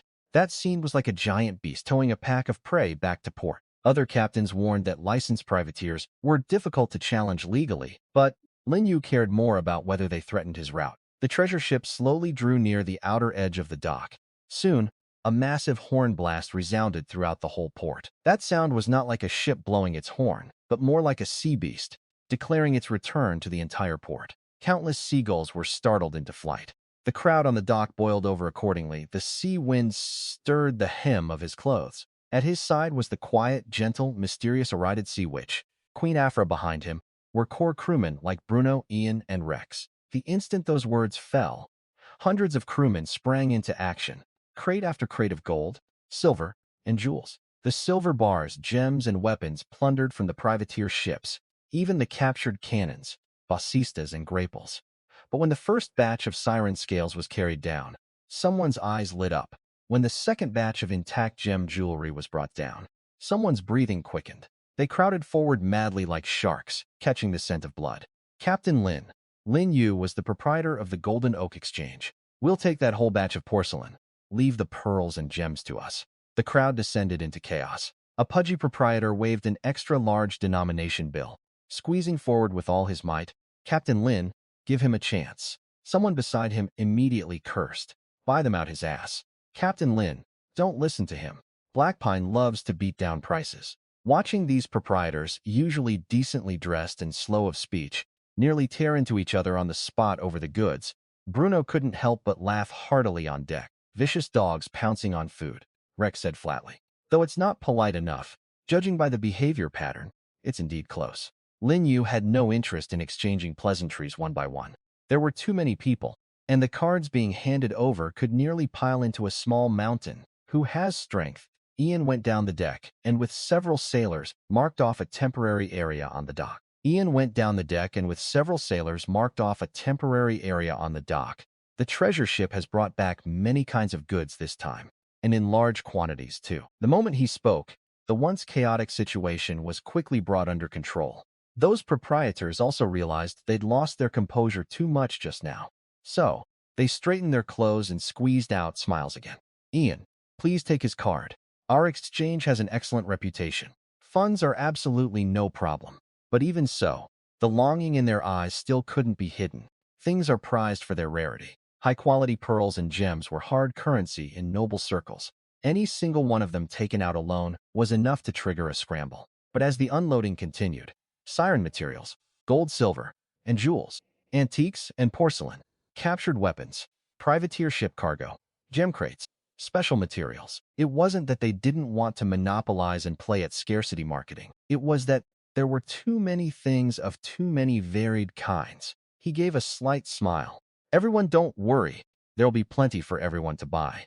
Different goods will be distributed to the most suitable channels." The moment these words came out, the many proprietors instantly relaxed. No exclusive monopoly was fine too. At least everyone had a chance.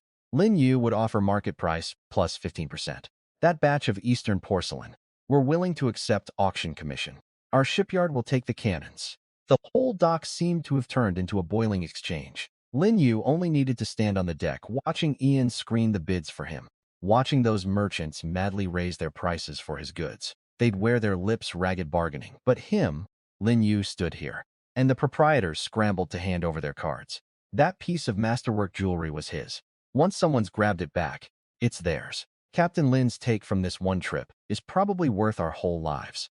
Some newly minted navigators watched with even redder eyes. Lin Yu now seriously suspected that he didn't go out to adventure.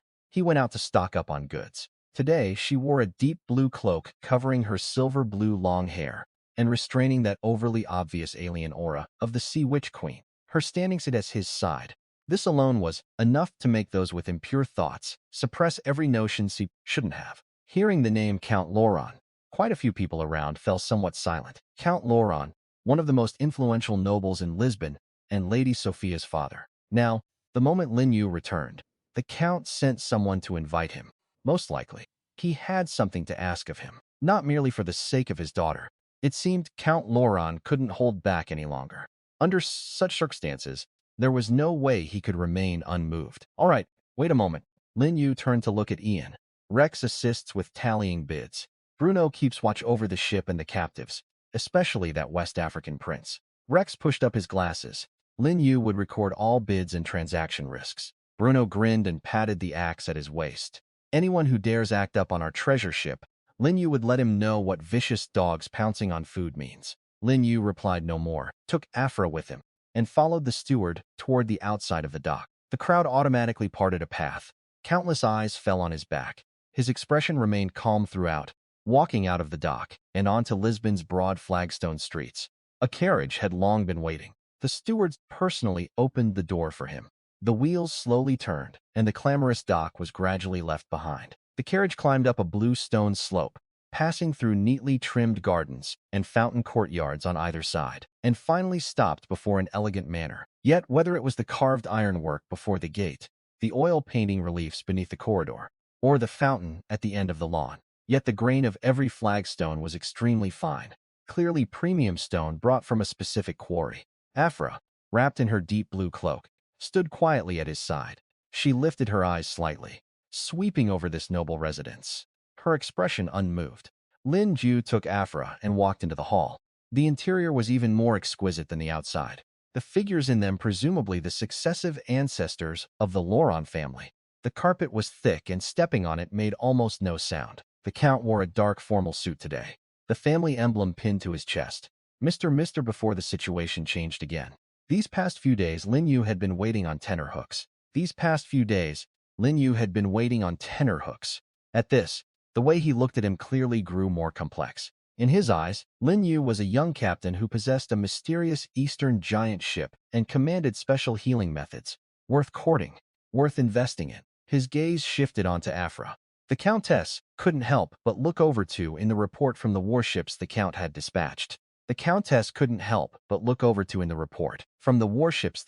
dispatched. She gently lifted a corner of the cloak, revealing that face exquisite to the point of near dreamlike, and bowed slightly. After brief pleasantries, the Count wasted no more time. Lin, please come with him. Sophia's room was in the quietest spot on the second floor. She lay on a soft, large bed, her complexion much better than before. No longer that poor of one about to be devoured by a curse at any moment. The fish tail was covered in fine scales between silver white and pale blue, refracting a soft luster in the light. Sometimes when Lin Yu call her, she responds. Sometimes it's as if she can't hear and her memory comes and goes. The doctors say this is no ordinary ailment. Priests and alchemists have all looked, and there's nothing to be done. Wealth, power, connections before an extraordinary curse. They didn't always work. Lin Yu did not rush to speak. Master already suppressed the most dangerous erosion before. Now only the last of the transformation residue remains. With that, she walked to the bedside. The Countess instinctively made way. Rather, it was like moonlight slowly drifting. In the deep sea, the blue light flowed from the forehead throughout the whole body, quickly covering those water blue patterns. The Count clenched both hands, staring fixedly at his daughter, like a subordinate obeying a superior. Under everyone's gaze, that fishtail slowly split, lengthened, and finally transformed back into a pair of slender, fair human legs. On the bed, Sophia's lashes trembled lightly. Her once scattered gaze gradually recovered its clarity, and she seemed to wake from a long, chaotic dream. The Countess could hold back no longer and threw herself to the bedside, gripping her hand. The Count also strode forward quickly, his voice trembling. Sophia gazed blankly at them, as if she hadn't quite come to yet, but soon her gaze passed over her parents and landed on him, standing not far from the bedside. The next second, her cheeks flushed a shade of crimson at a visible speed, As the curse vanished, those on and off memories rapidly surged back into her mind. Those fragments that made her ashamed, embarrassed, and utterly unwilling to recall, all came bubbling up at once. This really can't be exposed. The room fell silent in an instant. The excitement on the Count's face also froze for a moment. Lin Yu gave a light cough. Her face grew even redder. She grabbed a cushion again, making as if to throw it. The Count finally snapped out of it and Hurley coughed twice. Lin Yu could tell the Count, nearing 50, was in fact very clear-headed at this moment. No matter what had happened in his daughter's memory, that didn't matter. Even if Sophia and Lin Yu really had something happen for the Lauron family, it might not be a bad thing. Sophia had no idea of her father's thoughts. Having just recovered her clarity, shame and anger had the upper hand, and she struggled to get out of bed to pummel him. She raised her fist and huffing pummeled his chest. It didn't even count as a tickle. Afra offered a calm assessment.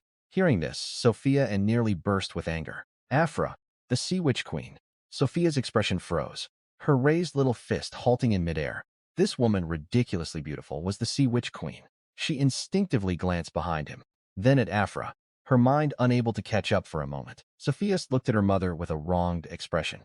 The Countess patted her hand lightly, gentle yet brooking no refusal. Sophia opened her mouth, her cheeks still burning. Though those memories were chaotic, she wasn't entirely unable to tell. It was just that some of the scenes were truly too shameful. Lin over first and leave Sophia to him. Lin Yu had still been watching Sophia's huffing manner, but hearing this, his gaze suddenly flickered. Lin Yu lifted his head to look at the Count. There's only one Duke in Lisbon. The Count's expression turned solemn, and he slowly nodded. It is indeed the Grand Duke of Lisbon, the supreme ruler of the entire Portugal region, Grand Duke William. This name wasn't unfamiliar to him. To be precise, anyone who'd knocked around Lisbon for a while couldn't possibly not have heard of it. The royal fleet, the taxation system, port military administrative affairs, overseas route interests, all were in his hands. Looks like Lin Yu really am famous now. The world's first captain under 30 to possess a private port. The owner of the only Jang He treasure ship in the world. A developer of Misty Seas. A holder of the Fatebound sequence. The Count glanced at Afra and hesitated a moment. Lin Yu answered without hesitation. She was now one of the strongest combat forces at his side, and moreover a close-quarters guard. The Count lowered his voice. Lin Yu know it should be related to the port of Shihai Town. This new private port in the old world holds extremely great significance, especially since the port of Shihai Town is in a special location, wedged right between Lisbon and Barcelona. The Count's steps paused slightly. Then he gave a bitter smile. Perhaps more than just collecting taxes. It seemed what we were about to discuss today was truly important. The port of Shihai Town was merely the first step in developing his personal power. The corner of his mouth curved up. Looks like this conversation is indeed worth having. The Count pushed open the reception hall doors. Grand Duke William is inside. Lin Yu lifted his eyes to look. His temples were slightly white, his expression composed, yet his gaze was sharp as an eagle's. Even without a word, that majesty cultivated from long, holding a high position, already rushed at one's face. After a brief silence, he slowly revealed a smile. Lin Yu stepped in and cupped his hands. Lin Yu sat down across from him. Unhurried, his posture upright, his movements composed. Even the motion of lifting the teacup was just right. Lin Yu could tell the person he'd been prepared to meet was a young captain who'd risen by luck, carrying a bit of wildness and sharpness. His dad's knocked around the age of great voyages for 30 years and only saw a baron from afar once. Mr. Before the situation changed again. Someone who could claim a private port might have luck, but there was no way it was luck alone. Someone who could claim a private port might have luck, but there was no way it was luck alone. Lin Yu raised a hand, and in return, he paused, his gaze landing on him. And in return, he paused, his gaze landing on him. Fly the Portuguese port flag, and in the port's trade grant Portuguese merchant ships preferential tax rates and priority berthing rights. He'd been observing his reaction the whole time. This condition was actually not bad for the vast majority of emerging powers. But having heard it all, Lin Yu only gave a slight smile. In fact, it was quite polite. Lin Yu gently stroked the rim of the teacup, his tone mild. The moment these words came out, the Count's eyelid twitched. Instead, a trace of appreciation flashed in his eyes. The moment these words came out, the Count was visibly taken back, and for the first time, Grand Duke William's gaze truly changed. With the age of great voyages just beginning, the open and covert struggle between Portugal and Spain was on the surface. something many people knew about. To put it directly, it sits at nearly the key position of the Atlantic's outlet to the sea. The calmer Lin Yu was, the more weight the words carried. These words were no longer merely haggling over price, but nakedly pointing out the strategic value of the port of Town. Grand Duke William didn't speak immediately, and the Count fell silent too. The two instinctively exchanged a glance, both seeing a trace of surprise in each other's eyes. He really dared to do it. The world's only treasure ship was his greatest source of confidence. Grand Duke William was silent for a few seconds, then, suddenly, smiled. Lin Yu neither confirmed nor denied it. The atmosphere in the hall had clearly changed in this moment. The atmosphere in the hall had clearly changed. In this moment, he leaned back against the sofa, his fingers lightly tapping the armrest, sizing him up anew. Lin Yu would revise the terms. This is a formal noble title, hereditary in perpetuity, passed down generation to generation. Beyond that, Lin Yu would send a batch of professional personnel over. During this year, Portuguese merchant ships will enjoy priority berthing rights and a 5% preferential tax rate. This time the conditions were completely different. A Viscount hereditary in perpetuity, plus a whole set of official development teams and actual construction resources. On the surface, Lin Yu showed nothing. But inside, Lin Yu was already grinning ear to ear. Lin Yu would struck it rich. With these people, the port's development speed could increase by at least a large margin. A perfectly measured smile appeared on his face. For the coming year, the port of Town will be an allied port of Portugal, flying the Portuguese flag, granting Portuguese merchant ships a 5% preferential tax rate and priority berthing rights. The Count couldn't help but smile too.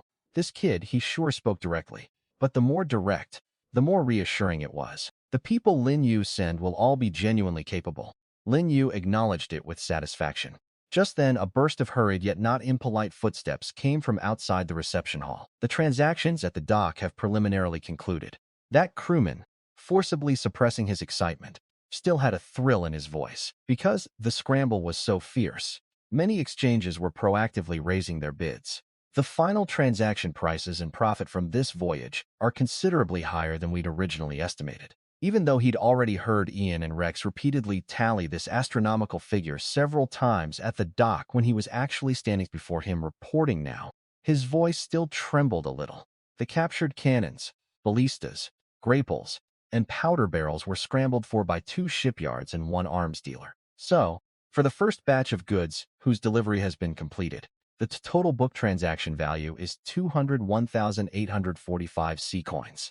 Even some minor nobles hearing this figure would be so envious they couldn't sleep. Not to mention, this was only the first batch of sold goods. On the surface, Lin Yu remained calm, only nodding slightly. But in that same instant, a pale blue panel that only Lin Yu noticed surfaced before his eyes, settling this trade's earnings. Current disposable sea coins 260, 2,398. Looking at that string of astronomical figures, his heart gave a violent jump. This portion of earnings was settled directly to him by this world, silently and without a trace. But this one trip of his first claimed the port of Town, then subjugated the Sea Witch Queen, then turned around and swallowed a whole privateer fleet. After all, robbery still requires finding a target. Whereas on this trip of his, it was practically wealth crashing into the treasure ship of its own accord. Grand Duke William was right across from him and Count Lauron was beside him. Being too excited would instead make one seem provincial. Millimeters before the situation changed again. The hall felt briefly silent. Jang He TREASURE SHIP has completed a high-value trade settlement, obtained enormous trade profit this time. Jang He TREASURE SHIP experience greatly increased, reaching level-up conditions. Currently unlocked legendary ship refit trait. Treasure ship keel type legendary ship. Refit trait Tier 1 effect. The Jang He TREASURE SHIP can obtain additional extraordinary traits by attaching extraordinary materials to its keel structure. Note 3. The pirate ship that roamed the New World for 13 years and evaded countless royal fleet hunts. It had to be powerful, to an utterly astonishing degree for it to appear. For ordinary ships, it was even more remote. And that was under the ideal condition that the ship didn't sink, wasn't robbed, wasn't swallowed by storms, or destroyed by monsters. Level 5 Quality Epic Legendary Ship Refit in progress. Ship type Eastern Ocean Treasure Ship. Notice any legendary refit has a directional locking effect. Seeing that last line, his gaze narrowed slightly. The first refit was actually this important. It not only affected the future growth path, but also locked the ceiling. Ordinary sea beast bones wouldn't do. Low-grade spirit would even less so.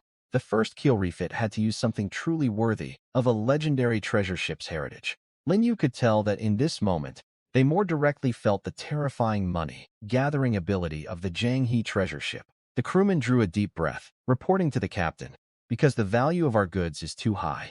Even exhausting the financial power of all of Lisbon's exchanges couldn't swallow it all." The auction house's senior experts estimate that once the next round of formal auctions ends, this batch of goods should still fetch around 100,000 sea coins. Fortunately, Grand Duke William was quick-eyed and quick-handed, pressing down on his arm and lowering his voice to warmth through gritted teeth.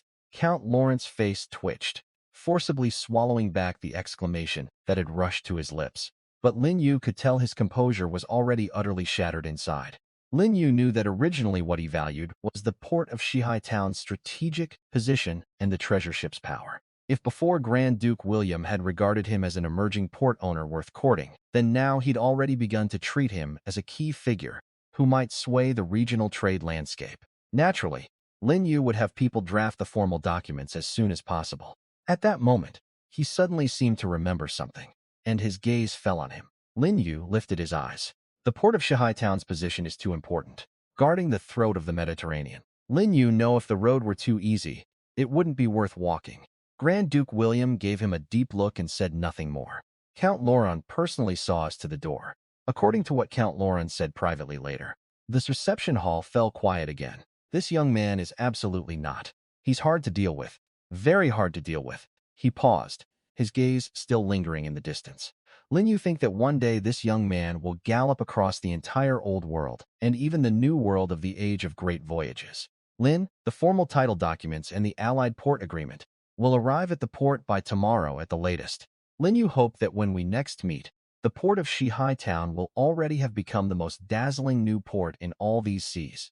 Only after leaving the Lauron estate did Lin Yu finally relax the composure he had maintained throughout the noble negotiations. Lin Yu leaned back against the soft carriage seat, and the corners of his mouth finally couldn't help slowly curving up. Afria's sea-blue eyes widened slightly, her whole body stiffening for a moment, and her face flushed at once. But it was precisely the warmth transmitted from his palm that made her instinctively reluctant to break free. Her voice was very soft, soft as a wisp of night wind brushing across the sea's surface.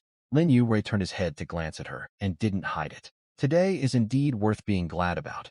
She lowered her head, her face weening a shade more. If Master is happy, Lin Yu was happy too. The moment these words left her mouth, she herself was first stunned, because this was almost no longer her simple obedience, but more like a resonance from the heart. There will be many more days that make him happy in the future. She let out a soft mim, her voice faint as a mosquito's hum. Now that Lin Yu had money in hand, and big money at that, Lin Yu naturally had to start updating his equipment. But the two of us had just walked past a street near the exchange when his steps paused slightly. Lin Yu bought these goods at 100 sea coins, and with crew wages and food and drink, his cost is already 120 sea coins. This voice was too recognizable. Lin Yu turned to look, and sure enough, in the crowd before the exchange, Lin Yu saw Wang Quan with a face full of despair. Compared to their school days, in just over a month apart, both had clearly changed. Judging by the captain's insignia on them, both had now formally become captains, initially possessing ocean voyaging capability. Going from a rookie to a formal captain within a month was upper middle level. But at this moment, the two had utterly different expressions. But these past couple of days, the market's been completely flooded. Wang Quan blew up even more. Even if it won't move, it shouldn't drop to 30%. This is his first ocean voyage. Hearing this, Lin Yu roughly understood. He probably specifically studied this route of his, and then made a big bet. Wang Quan had run directly into Lin Yu's massive release of high-value goods, which crushed the market price of his own carefully chosen cargo. This batch of masterwork jewelry of his, Lin Yu checked it thoroughly before setting sail. Bringing it to Lisbon was sure to turn a profit. Zhang also hurriedly waved. Lin Yu glanced at Wang Quan's nearly crying expression, thought for a moment, and guessed the crux of it. Wang Quan was taken aback. The moment that chubby proprietor beside them saw him, he was like he'd seen his own father hurriedly circling out from behind the counter, his attitude extremely respectful. This really isn't him deliberately fleecing him. He rubbed his hands, his tone carrying a hint of insatiability. On top of that, over these past couple of days, other trading ships in the port have followed suit and brought in a batch of mid to low-end adornments. Naturally, they're unwilling to pay a high price. Seeing that someone had finally understood, the chubby proprietor let out a breath of relief. Having heard it all, Wang Quan went completely numb. He stood rooted to the spot, mouth agape, unable to say a word for a long while. So fierce that just selling one batch of goods could directly affect the market prices of the entire relevant category in Lisbon. And that aura that came with its own danger and nobility made Wang Quan's scalp go numb at just one glance. Lin Yu happened to be about to set sail and haven't bought goods yet. Wang Quan's eyes lit up. The joy on his face instantly froze. Lin Yu bought it at a high price. Lin Yu shrugged, his tone calm. Lin Yu would leave right now. Wang Quan's face went through a cycle of green and white. He knew what Lin Yu replied was fact. The market is the market. Once the price has crashed, it's crashed. But at the thought of dumping goods, he bought at a high price at 40%. His heart was dripping blood. The corner of his mouth curved up slightly. All right, leave the goods here.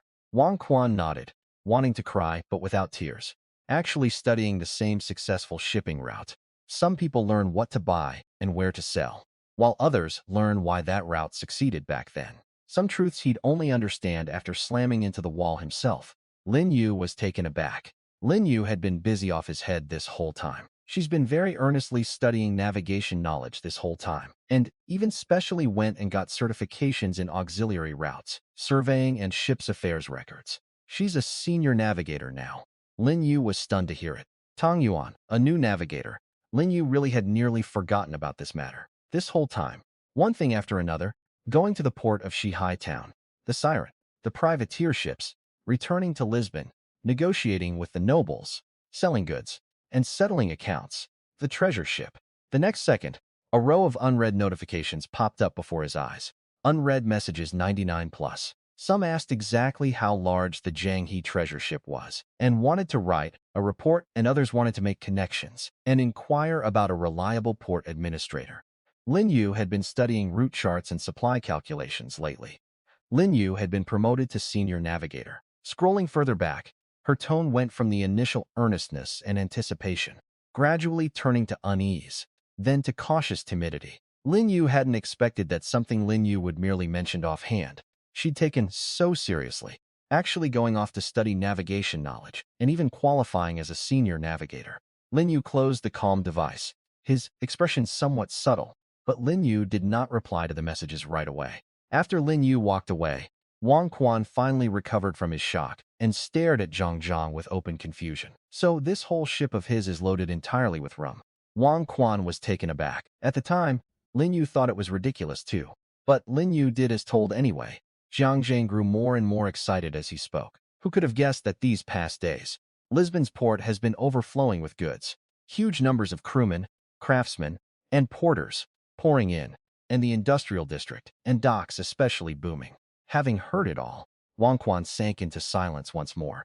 He looked at his distant back, then at Zhang, laughing like a fool that he'd never bothered to build a proper relationship with Liu. Meanwhile, as Lin Yu walked toward the weapons shop, Lin Yu dialed Tang Yuan's calm. But in a relatively quiet, noble residential district above the port area, in a small annex hung with the Tang family crest, the atmosphere was somewhat low. From leaving Joning to settling in Genoa, while catching up on navigation knowledge and waiting for his reply, she'd kept pumping herself up. But one day, 2 days, 3 days, the messages went out, yet there was never a response. From anticipation to unease to despair. In the end, that grievance and that anxious insecurity finally couldn't be suppressed. Thinking of these things, she finally cried her eyes out. Re-died. Beside hers, a middle-aged man in a dark noble robe, with a neatly trimmed short beard, was looking at his daughter, with a mixture of heartache and displeasure. Normally, no matter how many young men circled around her, none had caught her eye. Yet now, for a young captain, she'd run to Genoa to wait for news until she cried. He's just a young captain.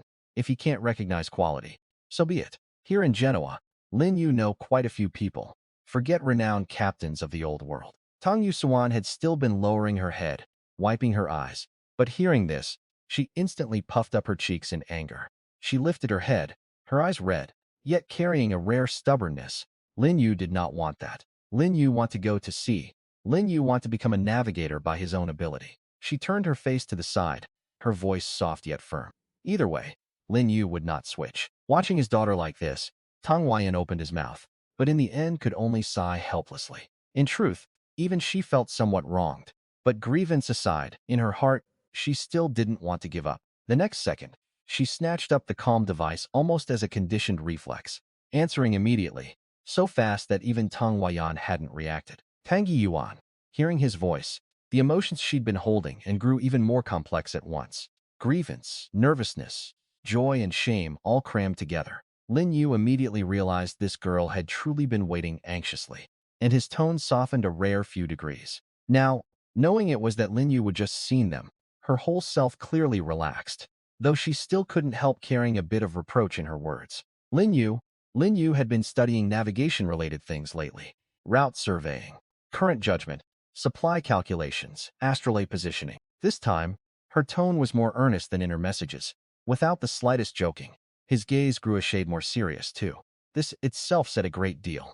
Lin Yu stopped stringing her along and spoke directly. All right, then wait for him and Genoa. Then her voice clearly brightened. We'll talk more when we meet. That one sentence nearly blew away all the unease she'd felt these past days. Gripping the calm device, the grievance in her eyes vanished entirely, leaving only a sparkling joy. Her whole self as if brought back to life, and his heart grew even more sour. One sentence and he'd coaxed his daughter, who'd cried for several days, into feeling better. Lin Yu asked a few more simple questions, and she answered each one earnestly. After we'd finished communicating, Lin Yu acknowledged it. Her voice grew a shade lighter. Then be careful on the road. Lin Yu put away the calm device, the corner of his mouth curving up slightly. Genoa, one of the old world's famously renowned superports. It had long been called the Old W World Center of the Great Sea Route. This place was just right. Third, and most importantly, Lin Yu wanted to try whether Lin Yu could find extraordinary materials there suited for the treasure ship's legendary refit. After all, this kind of big client who spent generously, and then in the blink of an eye claimed a private port, was hard not to remember. The middle-aged manager smiled so widely, his mouth could hardly close. George and Black Eagle Weapons House. At this point, he lowered his voice, and all mysterious added. And what's more, our boss Renault gave instructions long ago. In there are quite a few good things not normally open to ordinary customers. Renault wants to take him to the VIP storeroom, and even show him the untransmitted secret. Last time Lin Yu heard about it, and wanted to see but was turned down. This place was clearly different from outside. Outside, what was displayed was mostly standard issue equipment, usable by ordinary crewmen and low-tier adventurers. These human weapons posed little threat to a Tier 2 extraordinary being like her. But several special weapons among them that shimmered with psionic fluctuations still made her look twice. Lin Yu lifted his eyes to look. A slightly plump, middle-aged man in a black and gold guild formal suit strode over to greet him. Compared to last time, he was clearly even more enthusiastic today. Boss Renault. Lin Yu smiled faintly. Lin Yu was quite satisfied, so Lin Yu came again. Renault smiled so hard his eyes narrowed into slits. With that, he personally led him deeper in. Behind the VIP storeroom was an even more concealed underground weapons vault. This place was the true arsenal. Rows of heavy ship cannons were neatly arranged on both sides. Seeing his gaze sweep over those giant cannons, Renault immediately smiled. You now possess the Jang He TREASURE SHIP, and have claimed the port of Shihai Town. This time Lin Yu was still mainly here to look at ship cannons, especially large calibers that can be mounted on the Jang He TREASURE SHIP. It's not that Lin Yu did not want to earn this money. It's that the craftsmanship can't keep up. He treasure ship, though it's very suitable. So it was. Lin Yu acknowledged it calmly. 640mm works too. Lin Yu just recently brought in a batch of new weapons. Not local goods, but military supplies procured from the Ottoman side. Cannon after cannon of a rugged yet extremely oppressive-looking black giant instantly appeared before him. On both sides of the cannon's breech were heavy buffering devices, and the gun carriage had clearly undergone special reinforcement. Caliber 640mm. Currently one of the mainstream heavy naval cannons of the Ottoman Invincible Armada. He extended his hand and gently stroked the cannon body, as if introducing a peerless beauty. This batch of new model grape cannons uses the Ottoman's latest generation high-strength cannon steel, said to be fused with a small amount of extraordinary metal powder, deep-sea red iron, volcanic ash, The grape cannon employs special rifling and inner wall reinforcement technology. So when fired, the cannonball carries violent rotation and armor-piercing impact with extremely strong penetration. It turns sluggishly, and its rudder may even fail. The more he spoke, the more excited he grew, his eyebrows dancing. When that time comes, need one even ask who wins and who loses? Lin Yu acknowledged it slightly. In naval warfare, mobility was extremely important. Once mounted with a large number of heavy cannons, it could rely on range, firepower, and stability to suppress enemy warships from afar. Weapon name: Ottoman New Model Grape Cannon. Caliber 640 mm. Compatible ships: large armed merchant ships. Hull damage extremely high. Hull damage extremely high. After leaving the barrel, the cannonball forms a high-speed rotating impact, causing additional damage to hull, armor, and waterline structures. After leaving the barrel, the cannonball forms a high-speed rotating impact, causing additional damage to hull, armor, and waterline structures. Drawback: the recoil is rather strong, with requirements for the gun position structure requires cooling and maintenance after continuous high-intensity firing. Though it wasn't a legendary weapon, nor a top-tier main cannon, as a secondary cannon for the Jang He Treasure Ship at the current stage. Lin Yu reached out and wrapped the cannon body, and a low, heavy metallic echo came back. Renault's eyes lit up at once. 1,800 sea coins per cannon. Captain Lin, this price is absolutely not expensive. To procure this batch of goods, Lin Yu went to great trouble. This batch of cannons came by a rather special route. Lin Yu got them out through a quartermaster friend on that side. Especially don't let the Ottoman side find out, or this line of his will be in trouble. This Jean Renault really has extraordinary reach. He could even bribe the Ottoman Invincible Armada's quartermaster to secretly leak out active service military supplies. As for how they came to be, it was none of his business. Fine, Lin Yu replied flatly. He rubbed his hands and asked cautiously, ordinary pirate fleets, seeing it, probably wouldn't even dare approach. In his view, his buying another 8 was already a large order. 1,800 per cannon. Renault, tell him honestly, how many of this batch of goods did you bring in total? The air went silent in an instant. The smile on Renault's face froze.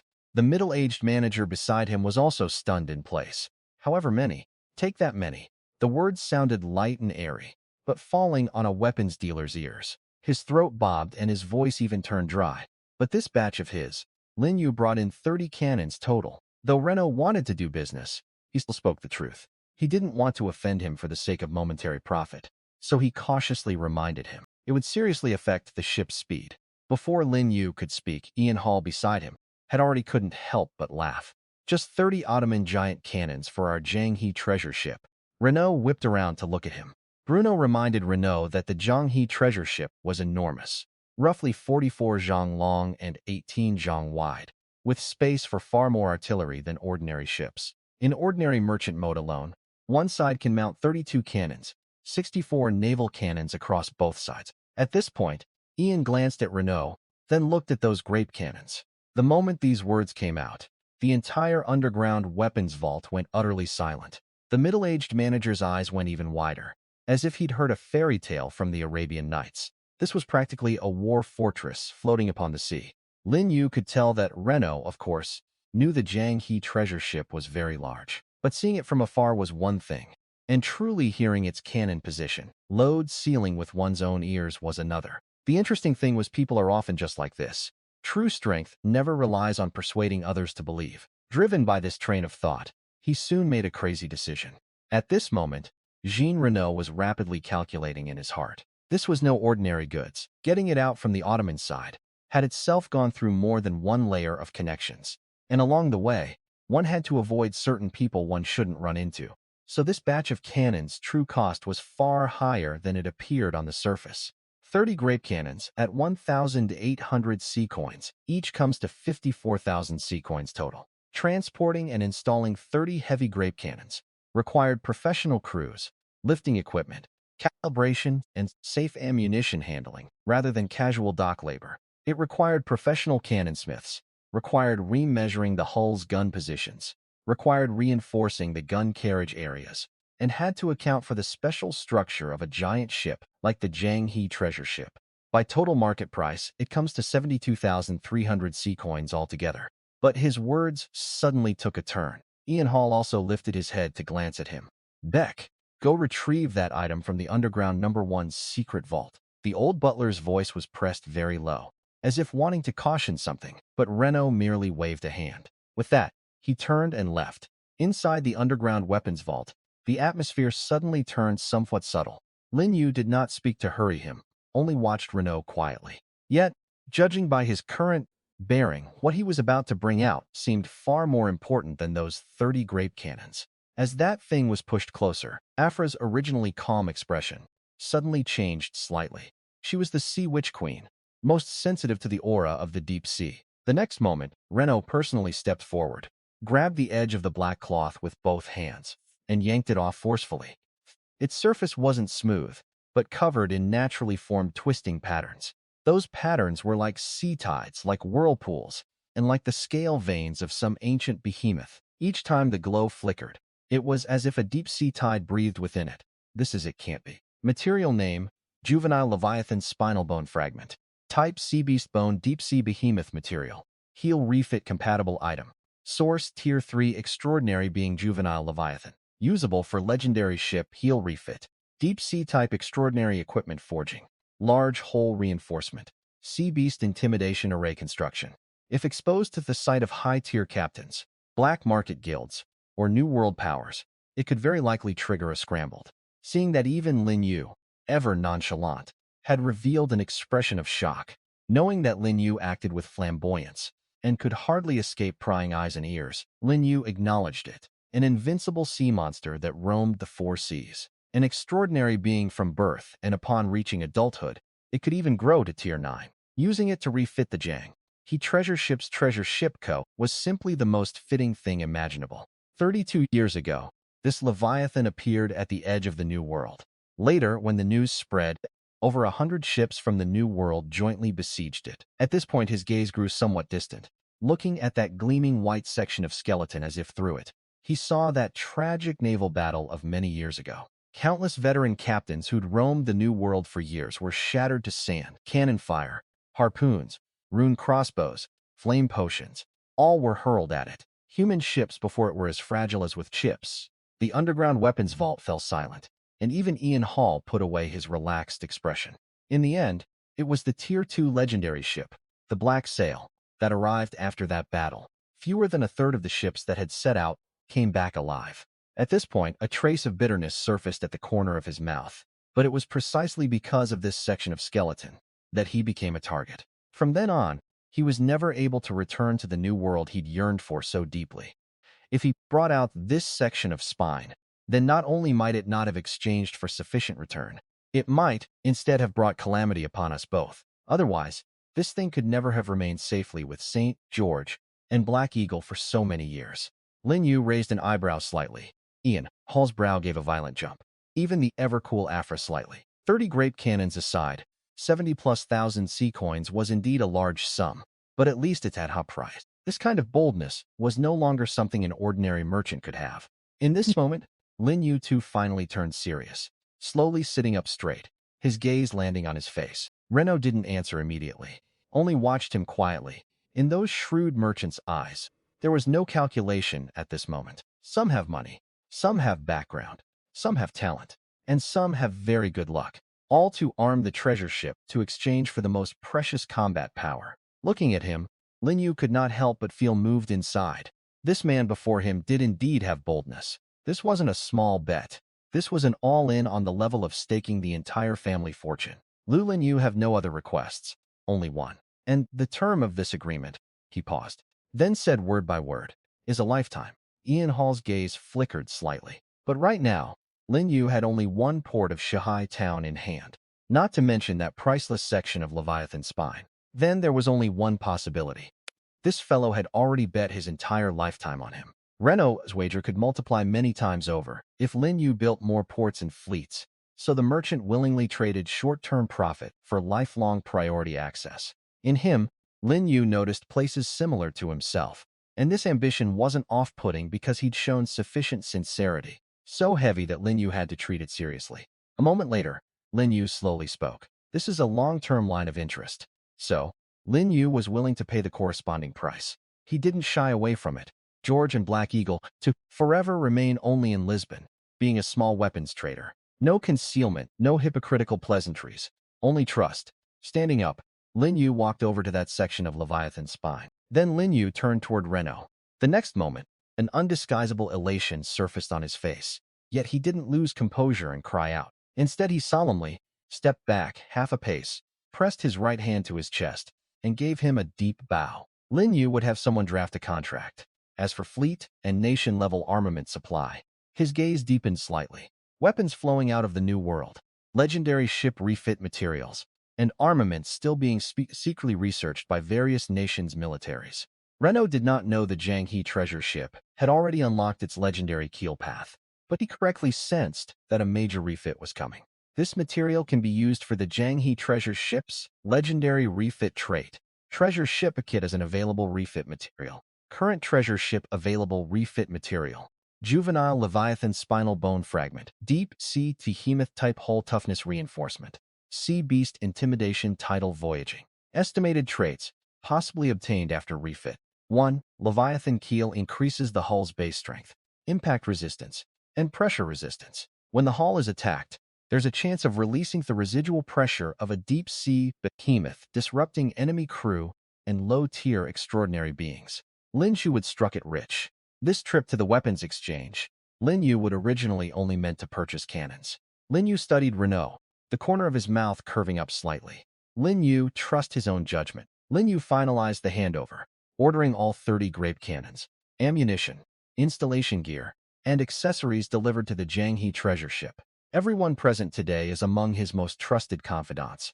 Once this item leaves the secret vault, it will only be registered externally as ordinary large-scale bone ship material. Lin Yu assigned Ian and Afra to guard the Leviathan spine, with strict orders to keep curious crewmen far from the disguised cargo. She could sense the deep-sea pressure remaining deep within that skeleton, a force originating from the same ocean, yet more ancient and more domineering than a siren. Lin Yu studied the rows of heavy cannons and the pale Leviathan spine, already imagining how both upgrades could change the ship's next voyage. On the distant sea, the enormous silhouette of the Jang He treasure ship lay moored quietly in the night like a silent eastern giant city upon the sea. And at the very center of the procession was an inconspicuous small black cart.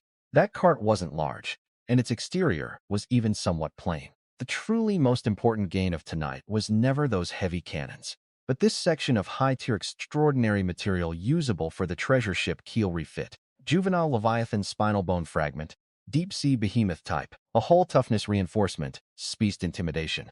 While voyaging, proceed with the legendary refit. Lin Yu did not confirm immediately. This kind of thing had to wait until Lin Yu returned to the Jang He treasure ship. Soon, the convoy arrived at the dock. At this time, beside the Jang He treasure ship, quite a few crewmen were still on deck drinking to celebrate. Following a captain like this, the prospects would only grow greater and greater. So tonight, quite a few of them had let loose a bit. An ordinary large ship mounts a few heavy cannons, and the hull starts to strain.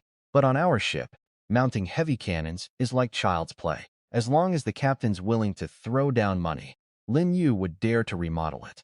The words had barely fallen when a heavy sound of cartwheels suddenly came from the direction of the dock. The next moment, his figure appeared at the front of the convoy.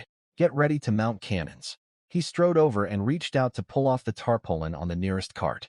The enormous black cyan cannon body was instantly exposed to everyone's eyes. Bruno's eyes instantly went round. This is a heavy cannon over 600 millimeters.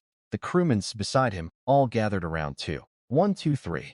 After counting them all, his voice even changed pitch. After counting them all, his voice even changed pitch. And judging by the cannon body craftsmanship, these are absolutely not ordinary goods. He reached out and wrapped the cannon body, then lowered his head to look at the gun carriage structure, and couldn't help sucking in a cold breath. The surrounding crewmen instantly burst into a round of cheers. So powerful, he'll dare come near us anymore. First, get the front 15 cannons up onto the ship, and per Ian and Bruno's arrangements, prioritize mounting them at the port and starboard main gun positions. Bruno immediately slapped his chest. Ian Hall also said in a deep voice, Lin Yu would count the cannonballs and accessories. All ammunition must be stored separately. Armor-piercing shells, chain shot, explosive shells, and solid shots stored in separate zones. Soon the deck bustled above and below. thick iron chains hanging down. The crewmen chanted work songs, and amid the clamor, that small black cart was silently pushed to beside the ship's side. Lin Yu glanced at him. Bruno was taken aback, then immediately understood and didn't press further. Lin Yu did indeed trust Bruno, but for some matters, the fewer people who knew, the better. Once this kind of thing got out, it would absolutely invite trouble. Lin Yu waved a hand. Soon, the small black cart was pushed into the interior of the Jang He treasure ship. As the Sea Witch Queen, she could sense the aura within that section of skeleton. Even though it was merely a section of spine that had been dead for many years, it still carried a pressure that made ocean creatures instinctively feel awe.